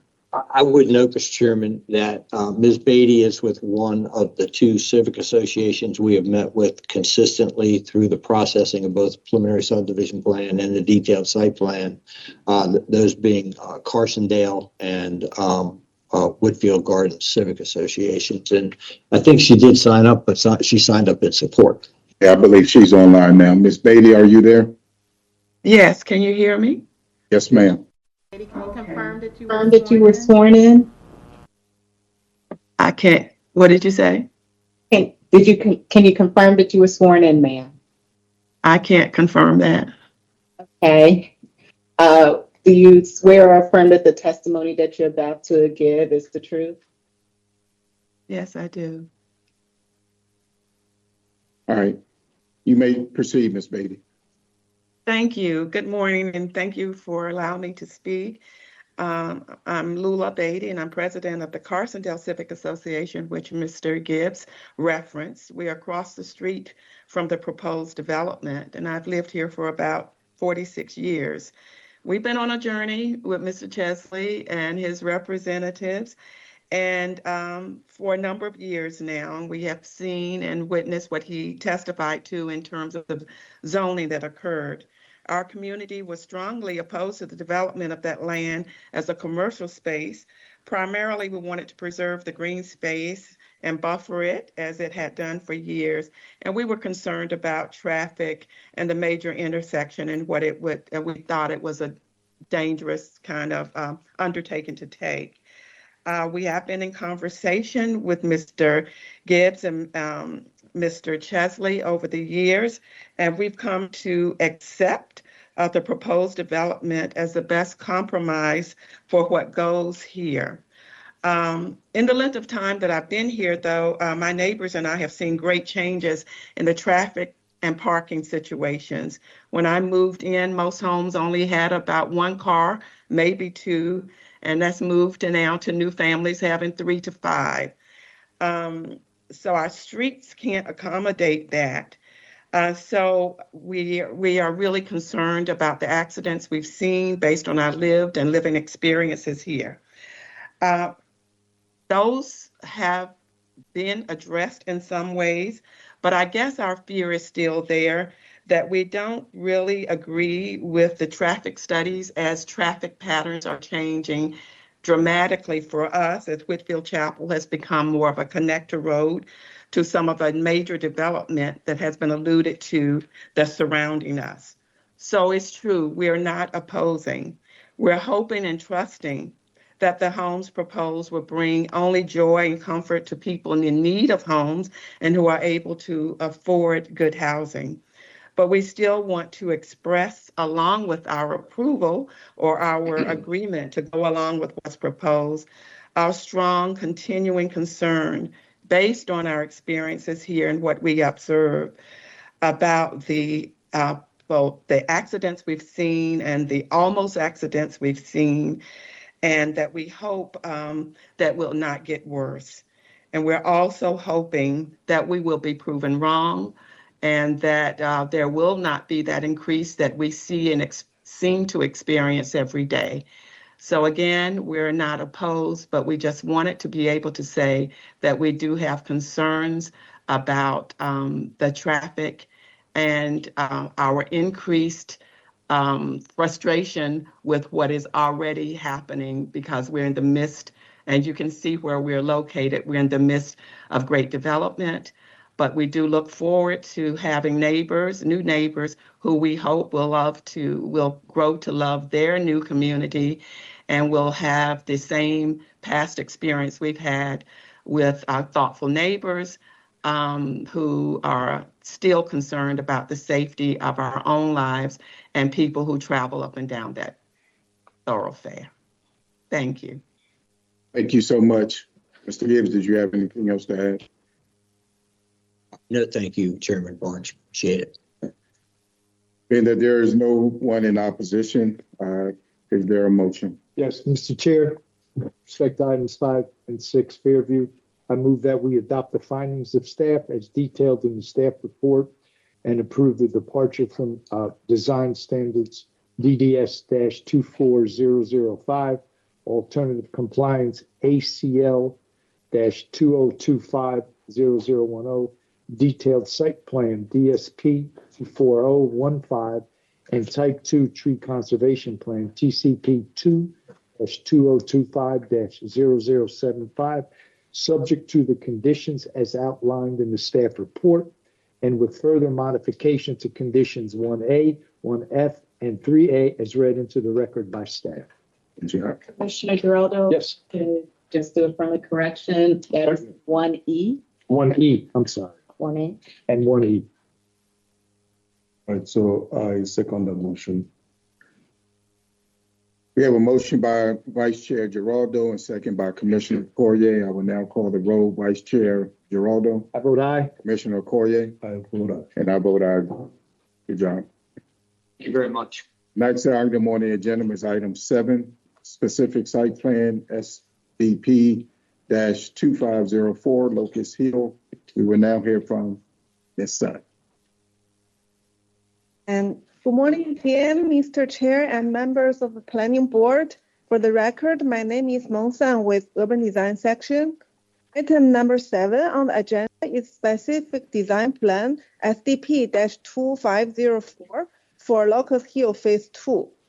This application proposed development of 210 single-family detached homes with associated infrastructure improvement and a public neighborhood park.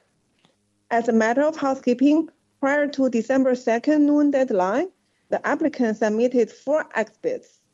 Applicant Exhibit 1 outlined the revised condition proposed by the applicant, which are minor and for clarification purposes, and staff are in agreement with.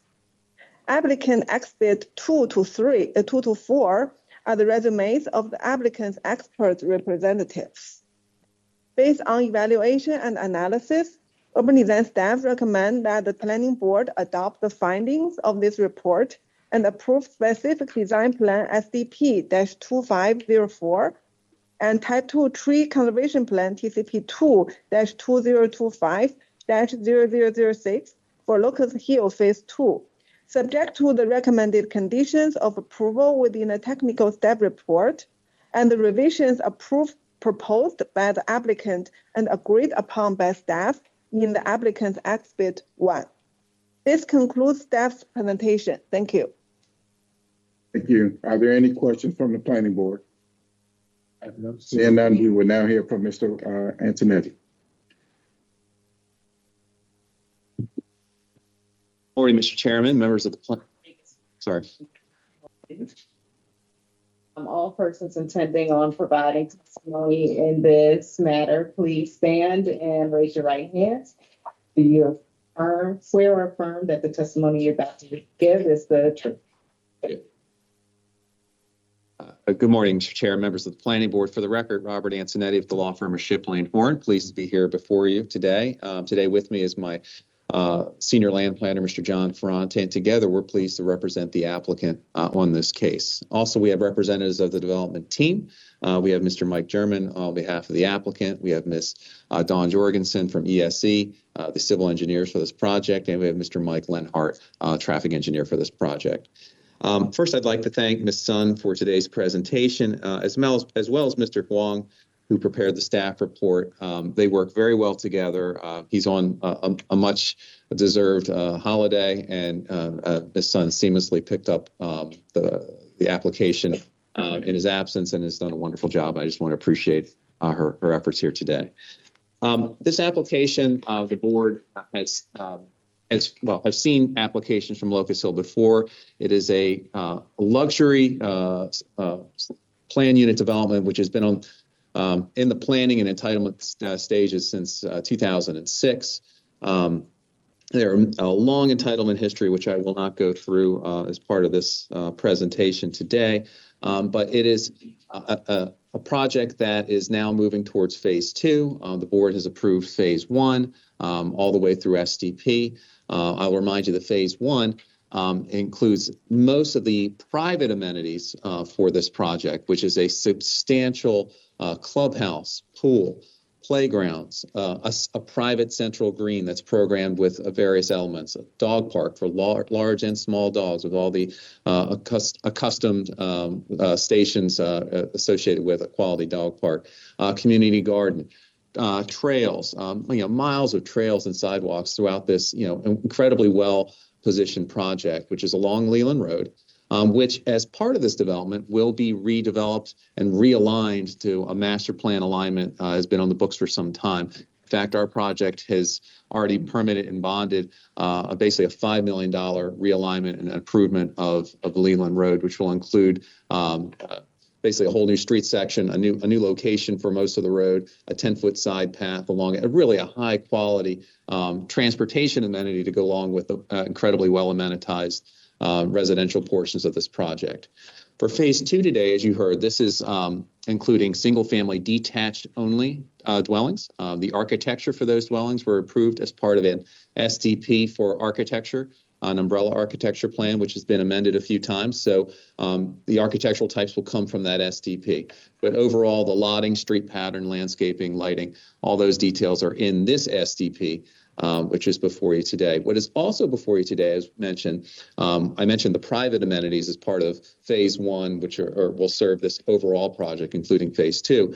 This also includes the active public park, which this project will also be developing as part of Locust Hill. So that includes a parking area, 2 junior soccer fields, pickleball courts, other amenities, master plan trail connections, really a wonderful public offering, which will be open to all of the citizens of Prince George's County, particularly those along the Leland Road corridor. So overall, it represents a continuation of the quality residential development, which has been planned for some time. It also includes the expansion of the public recreational amenities, which will be available to residents of this community and residents of Prince George's County. And with that, we do support the staff's recommended findings and conditions, subject to the applicant's recommended condition changes shown as applicant exhibit 1. They're very minor, but we appreciate your consideration of that. And based on the record, based on the application materials and staff report, we believe it meets all the requirements for approval of an STP. We are here to answer any questions that you may have, and we greatly appreciate your support today. Thank you. Are there any questions from Mr. Antonelli? I have none. Sandy? May, just for a point of clarification for applicant's exhibit, Yes. is that condition 5 replacing condition, the existing condition 5, or should it be condition 6? So I think that it is, bear with me one second.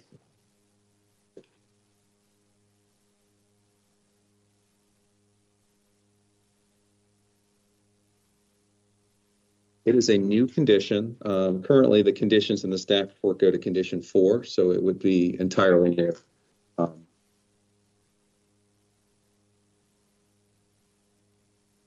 I'm sorry, there is a fifth condition. It would be condition 6. Thank you for pointing that. Ready?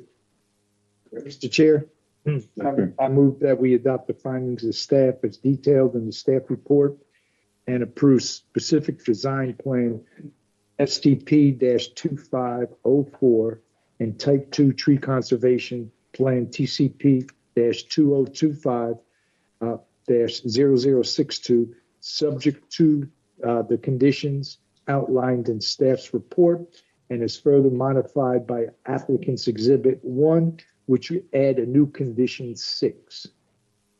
A second motion. We have a motion by Vice Chair Giraldo and second by Commissioner Okoye.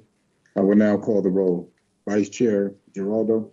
I vote aye. Commissioner Okoye. I vote aye. And I vote aye as well. Thank you guys so much. The next item on the agenda is item 8 and 9, companion case detailed site plan and departure from design standards, DET-2024-007, the Marion and DPT-2025-001. We will now hear from staff.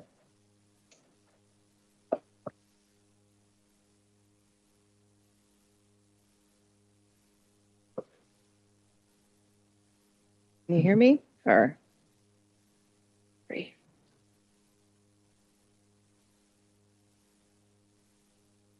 Here we go. sorry, not familiar with this microphone. Good morning, Chairman Barnes and members of the Planning Board. For the record, I'm Jill Kozak with the Urban Design Section.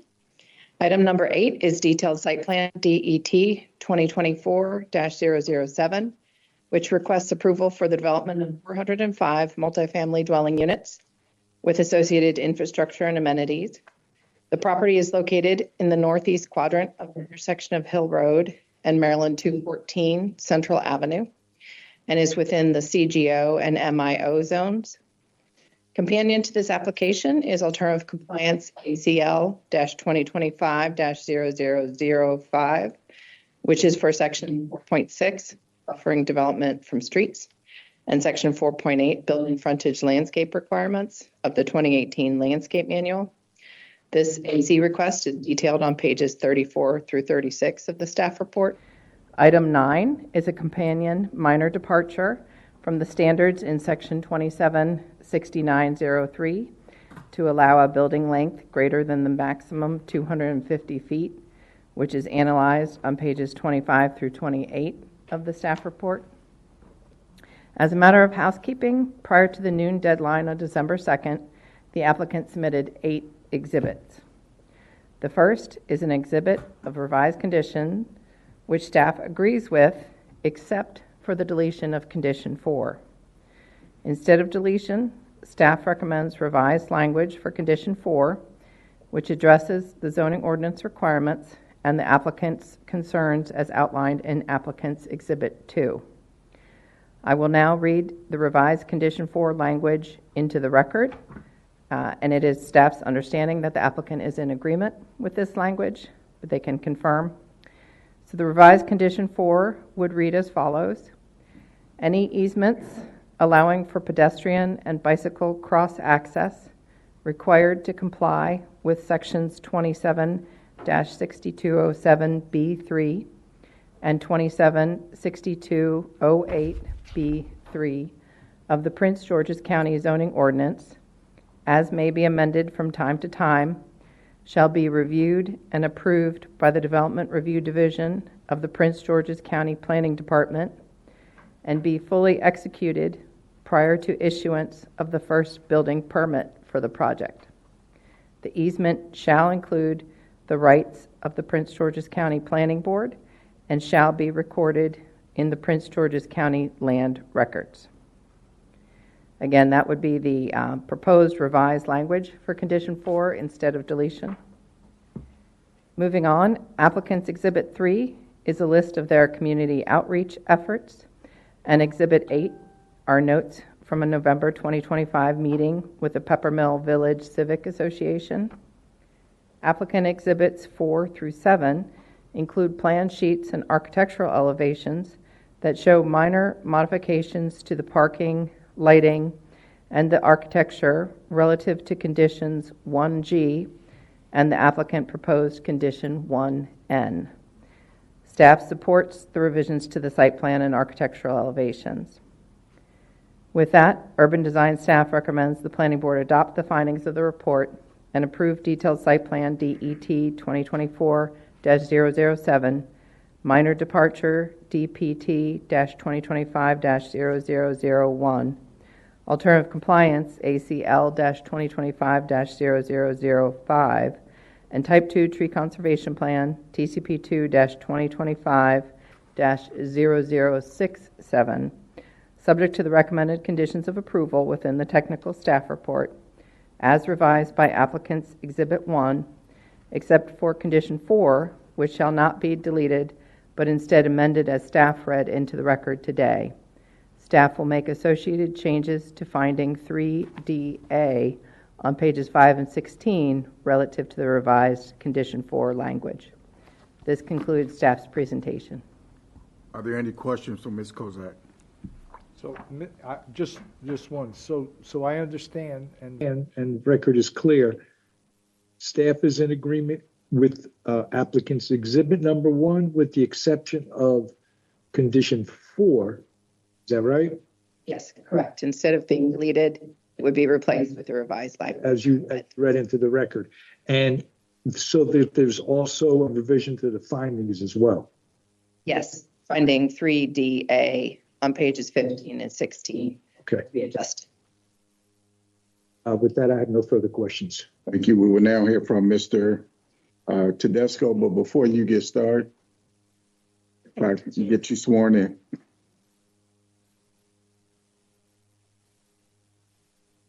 No, ma'am.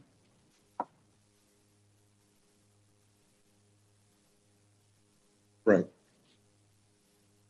All persons in giving testimony today, please stand and raise your right hands. Do you swear or affirm that the testimony you're about to give is the truth? Yes. Thank you, Mr. Chairman, members of the board. For the record, Matthew Tedesco. Here on behalf of Morgan Station LLC, I just want to thank Ms. Kozak, who is pinch hitting here today, for David Meyerholtz, who I think I can safely say hopefully is in a place that's colder and more weather implemented than what we're facing here today. But we do miss David, want to thank him just publicly for his efforts in this case. But Ms. Kozak, it's like you've done this before. Very well done. Thank you so much for pinch hitting, and also to Ms. Garland as the supervisor of the urban design section. Thank you for your review and assistance in this case. Mr. Chairman, just briefly with me this morning, I just want to introduce our team. From Middleburg Communities, the development manager, Mr. George Elias, is with us. From Rogers Consulting, Nat Ballard, Jason Staley, Rob Swam, and Julie Sauce are with us. From Niles Bolton, we have Kevin Cabot, and also Madison Asbury, are the architects for the project. From Lenhart Traffic and Consulting, Mr. Mike Lenhart. From my office, Dominique Lockhart, who is our senior land planner. And from GS Proctor & Associates in the room this early afternoon is Ms. Jackie Brown. The board will remember that we were before you basically 2 months ago to the day almost. We were here on October 2nd for the preliminary plan of subdivision for this project. At that hearing, I mentioned that this is Middleburg Community's first project in Prince George's County. Middleburg is a Northern Virginia-based multifamily developer with over 2 decades of experience delivering high-quality, amenitized residential communities across the Mid-Atlantic and the Southeast. The Marion represents their first project in the county, reflecting a long-term commitment to investing in the county's growth, its transit-oriented development goals, and community-focused housing needs.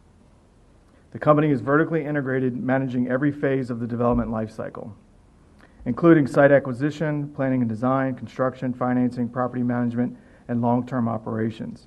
This structure enables Middleburg to maintain consistent quality, deliver projects efficiently, and ensure strong community stewardship long after the construction is complete. Middleburg has approached this inaugural project with significant due diligence, extensive community engagement, and a commitment to aligning with the county's long-range planning, transportation, and housing objectives. Phase 1, which is the detailed site plan before you, includes 2 multifamily buildings totaling 405 units on approximately 8.5 acres at the northeast corner of Hill Road and Central Avenue. This is a transit-oriented infill project located adjacent to the Morgan Boulevard Metro Station, and it brings substantial investment and needed high-quality housing to this corridor, which has been overlooked for many, many decades.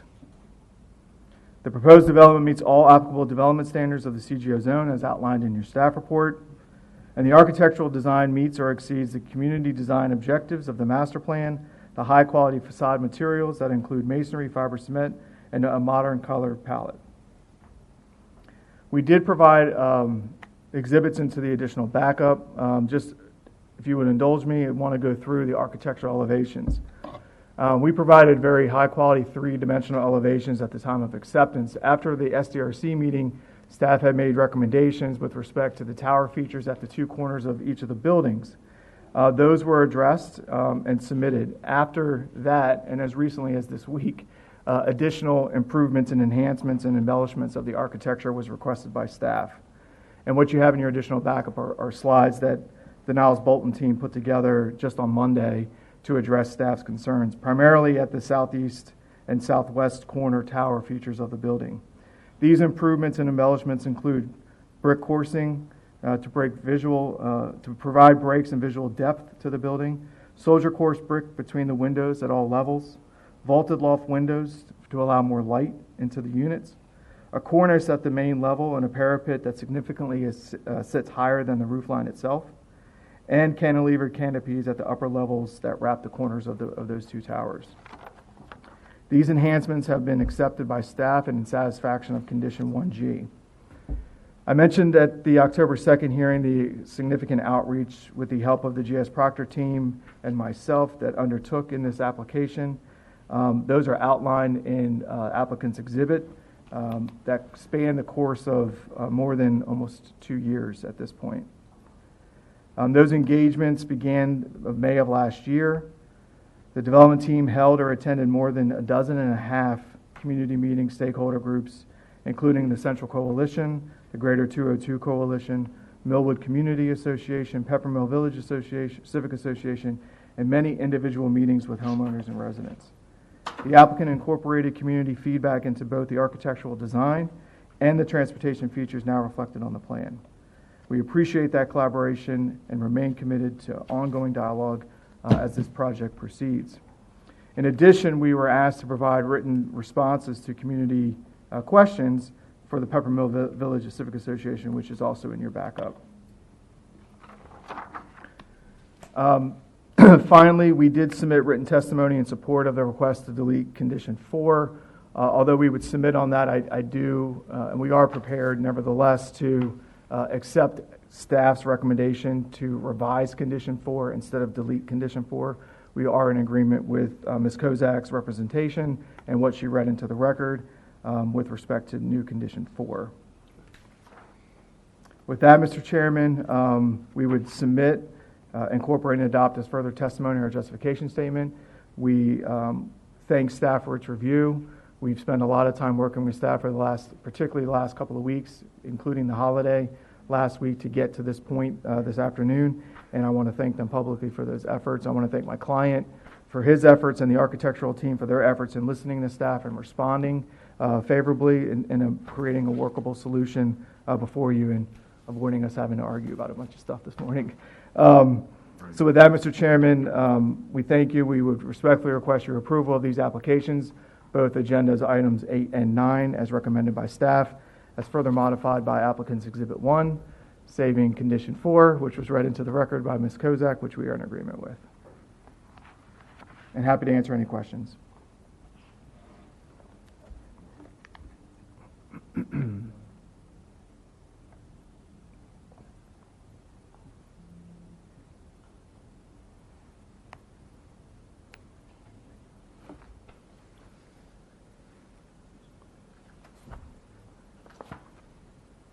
a minute. Oh.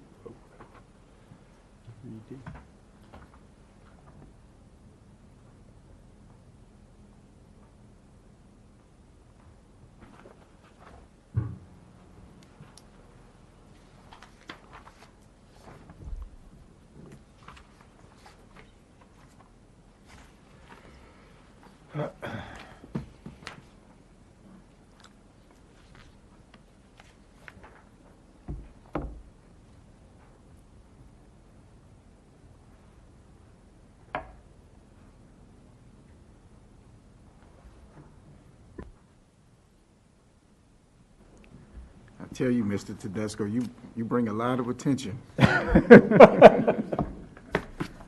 I don't know if I should say thank you or sorry.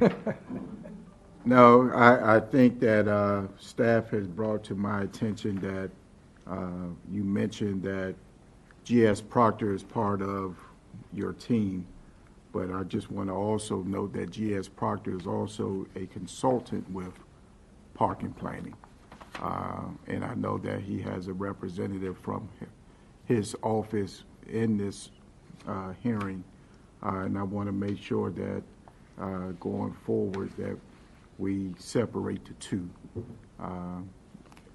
just to make sure that there is no problems or issues down the road. Absolutely.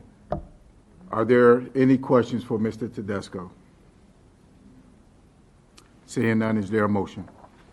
Mr. Chair, I move that we adopt the findings of staff, including the revisions to the finding 3D as articulated in the record by Ms. Kozak, and approve modifications to Development Design Standards DPT-2025-001, Alternative Compliance ACL 2025-0005, Detailed Site Plan DET 2024-007, and Type 2 Tree Conservation Plan TCP 2-2025-0067, subject to the conditions outlined in staff's report, with further modifications to Condition 4 as read into the record by staff.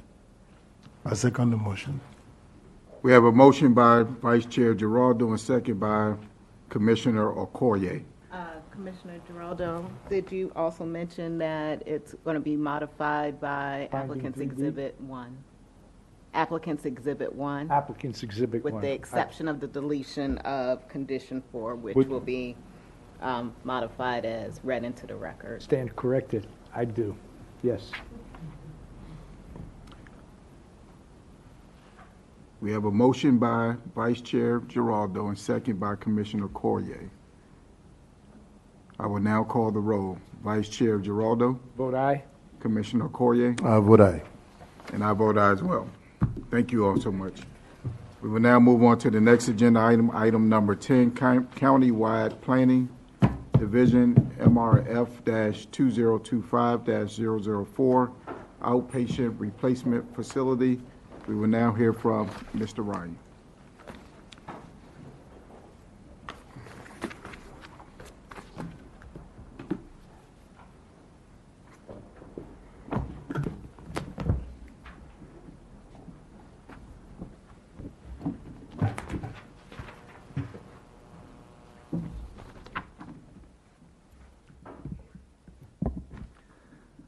Good morning, Chairman Barnes and members of the board. For the record, this is Benjamin Ryan with the Special Projects section.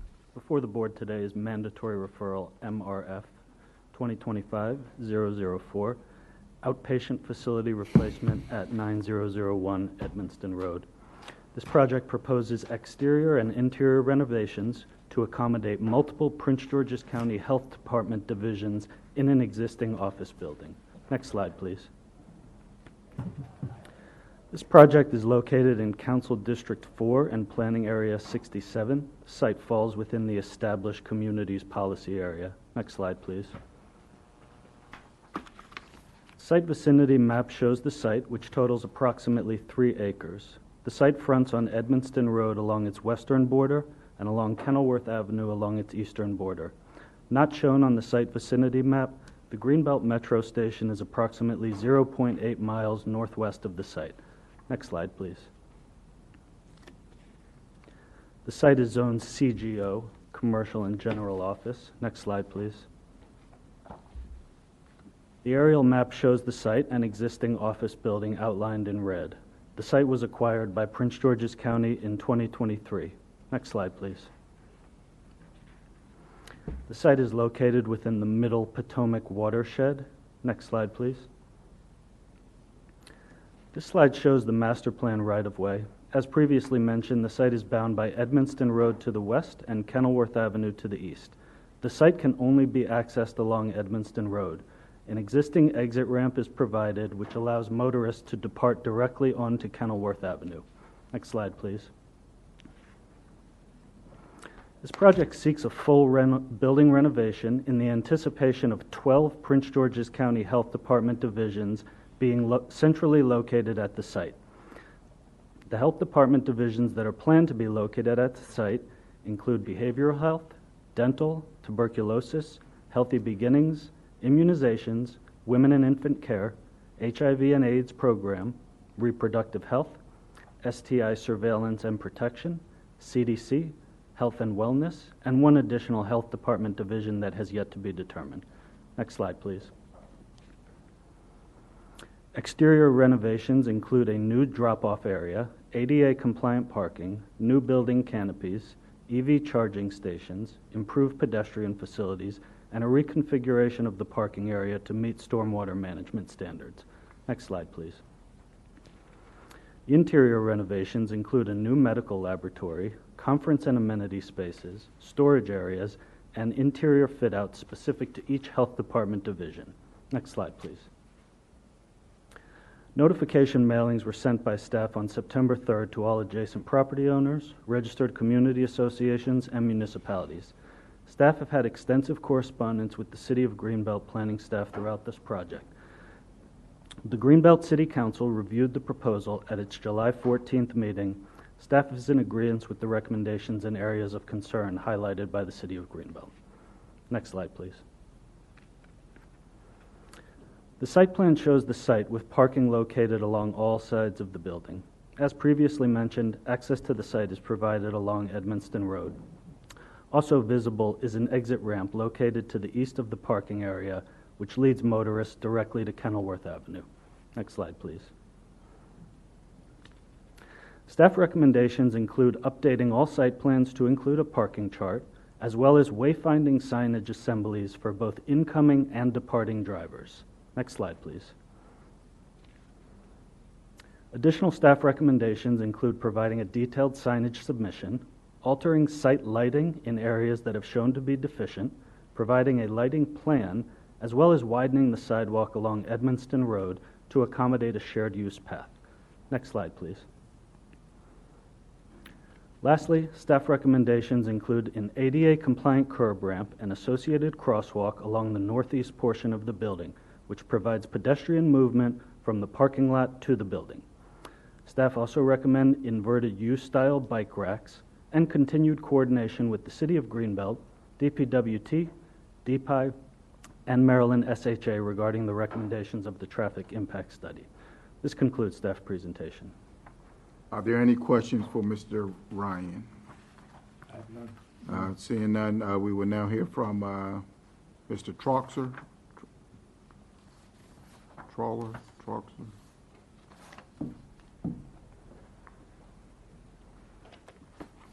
Hi, I'm Tim Troxler. I'm a landscape architect with Kim Engineering, and I've been involved with the site planning of the project. Is there any questions for us? Are there any questions of Mr. Troxler? I have none. Is there a motion then? Assuming. Mr. Chair, Ryan Sigler with the City of Greenbelt. Signed up to speak as well. Ryan? Yeah, there you go. Come on up. Just so clear, it's since this is not an evidentiary hearing, no swearing in of the witnesses or anything. Thank you, Mr. Chair, members of the board. My name is Ryan Sigworth. I'm a community planner for the City of Greenbelt. As Mr. Ryan mentioned, we have been in coordination with your staff on this project from the very beginning, and identifying the need for a traffic study, which has been performed on this particular case. I think most of the recommendations that are provided by staff cover most of the things during our review. We did note some issues with pedestrian safety on site that I think the site plan shown in the staff report largely addresses. The city of Greenbelt also supports the shared use path along Edmonston Road to improve the pedestrian access. Also in the staff report that we identified and staff in the report concurred was the lighting plan needs some adjustments in terms of deficiencies in specific areas with low light levels. Also, the signage plan is important on this site because accessing this property is not particularly intuitive, especially from Greenbelt Road, because you can't make left turns off of Greenbelt Road onto Edmonston. You have to turn on Cherrywood beforehand, and you also can't make lefts out of Edmonston Road onto Greenbelt. So getting in and out is somewhat convoluted. So some signage will help drivers get in and out of the site efficiently. One item that I did want to bring up that was not addressed that the city has had in, and was included in our comments in the letter in your packet was sites like these, we often ask for some sort of outdoor gathering area for, in this particular case, patients, but also employees, where there is a bench, a table to have lunch outside. And we did identify an area that's shown in your staff report in our letter that would work for that. It does remove, I think, 2 parking spaces and probably requires some modifications to stormwater, but that has not been shown and it's not part of the recommendations. So we would like to see that. But overall, I want to stress that the city of Greenbelt does support this project and the recommendations of staff. So I appreciate your time and thank you for the testimony. Thank you. Are there any questions?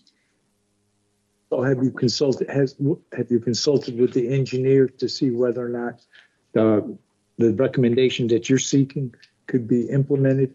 No, the city of Greenbelt hasn't had any direct contact with the engineer or the applicant. We've been coordinating directly through park and planning staff. And staff, with regards to the recommendation that the city of Greenbelt would like to see? Staff would support a outdoor gathering or lunch area. If the engineer and the city can come to an agreement on the location. So that would be an outdoor area Correct. For the use of staff, or just outdoor area? Anyone that would be on the site that would like to use it, yeah. What did you have in mind in terms of an outdoor, like a table, bench? Yeah, just think a concrete pad with some landscaping and a table with benches, so you could have lunch outside or sit down and read a book or whatever. Can we hear from the engineer on that?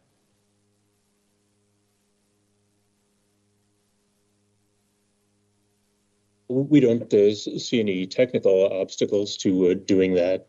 We're over on the parking count. It's kind of a surplus of parking. There's some additional area we could convert. And so regarding that multi-use path along the street, there's we don't see technical obstacles to that either. It's fairly a flat site, and as long as the client is willing to pay for it.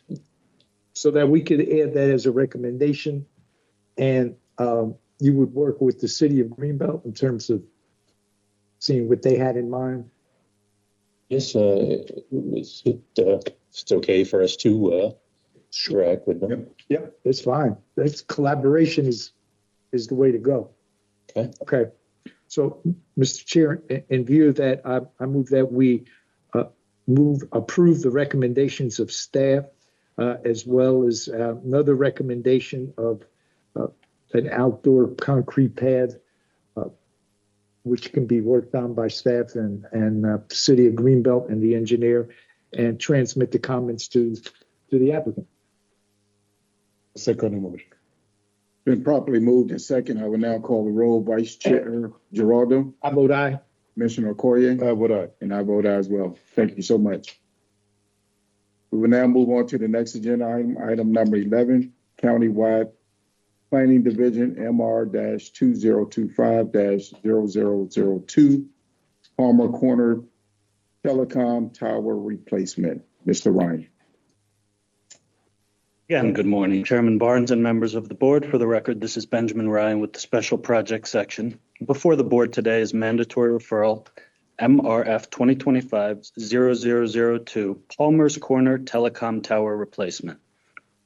This project proposes to demolish the telecommunications tower presently on site and replace with a new telecommunications tower. Next slide, please. Project is located in Council District 8 and Planning Area 76B. The site falls within the Established Communities Policy Area. Next slide, please. Site vicinity map shows the site outlined in red, which is located along Tucker Road in Fort Washington. Next slide, please. The zoning map shows the portion of the site where the substation and telecommunications tower are located is zoned IE, Industrial Employment, per prior special exception SE 1476. The remainder of the site is zoned RE, Residential Estate. Next slide, please. The aerial map shows the site outlined in red. The substation is shown adjacent to the site's frontage along Tucker Road. Next slide, please. The environmental features map shows the site is located in the Middle Potomac watershed. Next slide, please. This slide shows the master plan right-of-way map. The site is outlined in blue. The site outlined in blue is bound by Tucker Road along its northern frontage. Next slide, please. This project proposes to remove the existing 187-foot tall telecommunications tower and replace it with a 199-foot tall telecommunications tower. Staff would note that the 199 feet tall tower is the highest tower allowable at this location per Federal Aviation Administration regulations. Additionally, a new fence surrounding the antenna with slide gates is proposed. Next slide, please. Notification mailings were sent by staff on September 3rd to all adjacent properties, registered community organizations, and municipalities. Next slide, please. Concept plan shows the proposed improvements for the site. The new tower will be constructed behind the existing security fence. Next slide, please. This slide shows staff recommendations, which include providing a sidewalk along the site's Tucker Road frontage, continued coordination with the fire marshal and FAA, and to provide a tree canopy coverage schedule with the latest template. This concludes staff presentation. Are there any questions for Mr. Ryan? Seeing none, Ms. Ajazi? Nothing from my side. Thank you so much. Okay. Being that there's nothing else, is there a motion? Mr. Chair, I move that we adopt the findings and move that we approve the recommendation of staff and transmit the comments to the applicant. I just would like to ask the staff one more time in the future, of some consideration. I've seen them in other jurisdictions where they build the towers, but the tower is designed in such a way to look like an evergreen. And so you might want to consider that in the future. I will certainly take that forward with any additional telecommunication tower applications we review. Thank you. My apologies, just want to add in here. We have actually thought about that as well. So we are looking into that. I know Charlotte, for example, they were another example where they were having a lot of those telecommunication towers, and they did have that as an amenity as far as that to kind of buffer what that looks like in the community. And so those are one of the things I've been kind of talking about with our team on that. And we're going to look through that as a part of our updates to our various our work program. Thank you, Mr. Hunt. So move the motion. It's been properly moved in second. I will now call the roll. Vice Chair Giraldo. Vote aye. Commissioner Okoye. I vote aye. And I vote aye as well. Thank you guys so much. This concludes all items for today's agenda. I want to thank the staff and everyone else for coming out. It is now 12:32 and the meeting is now adjourned.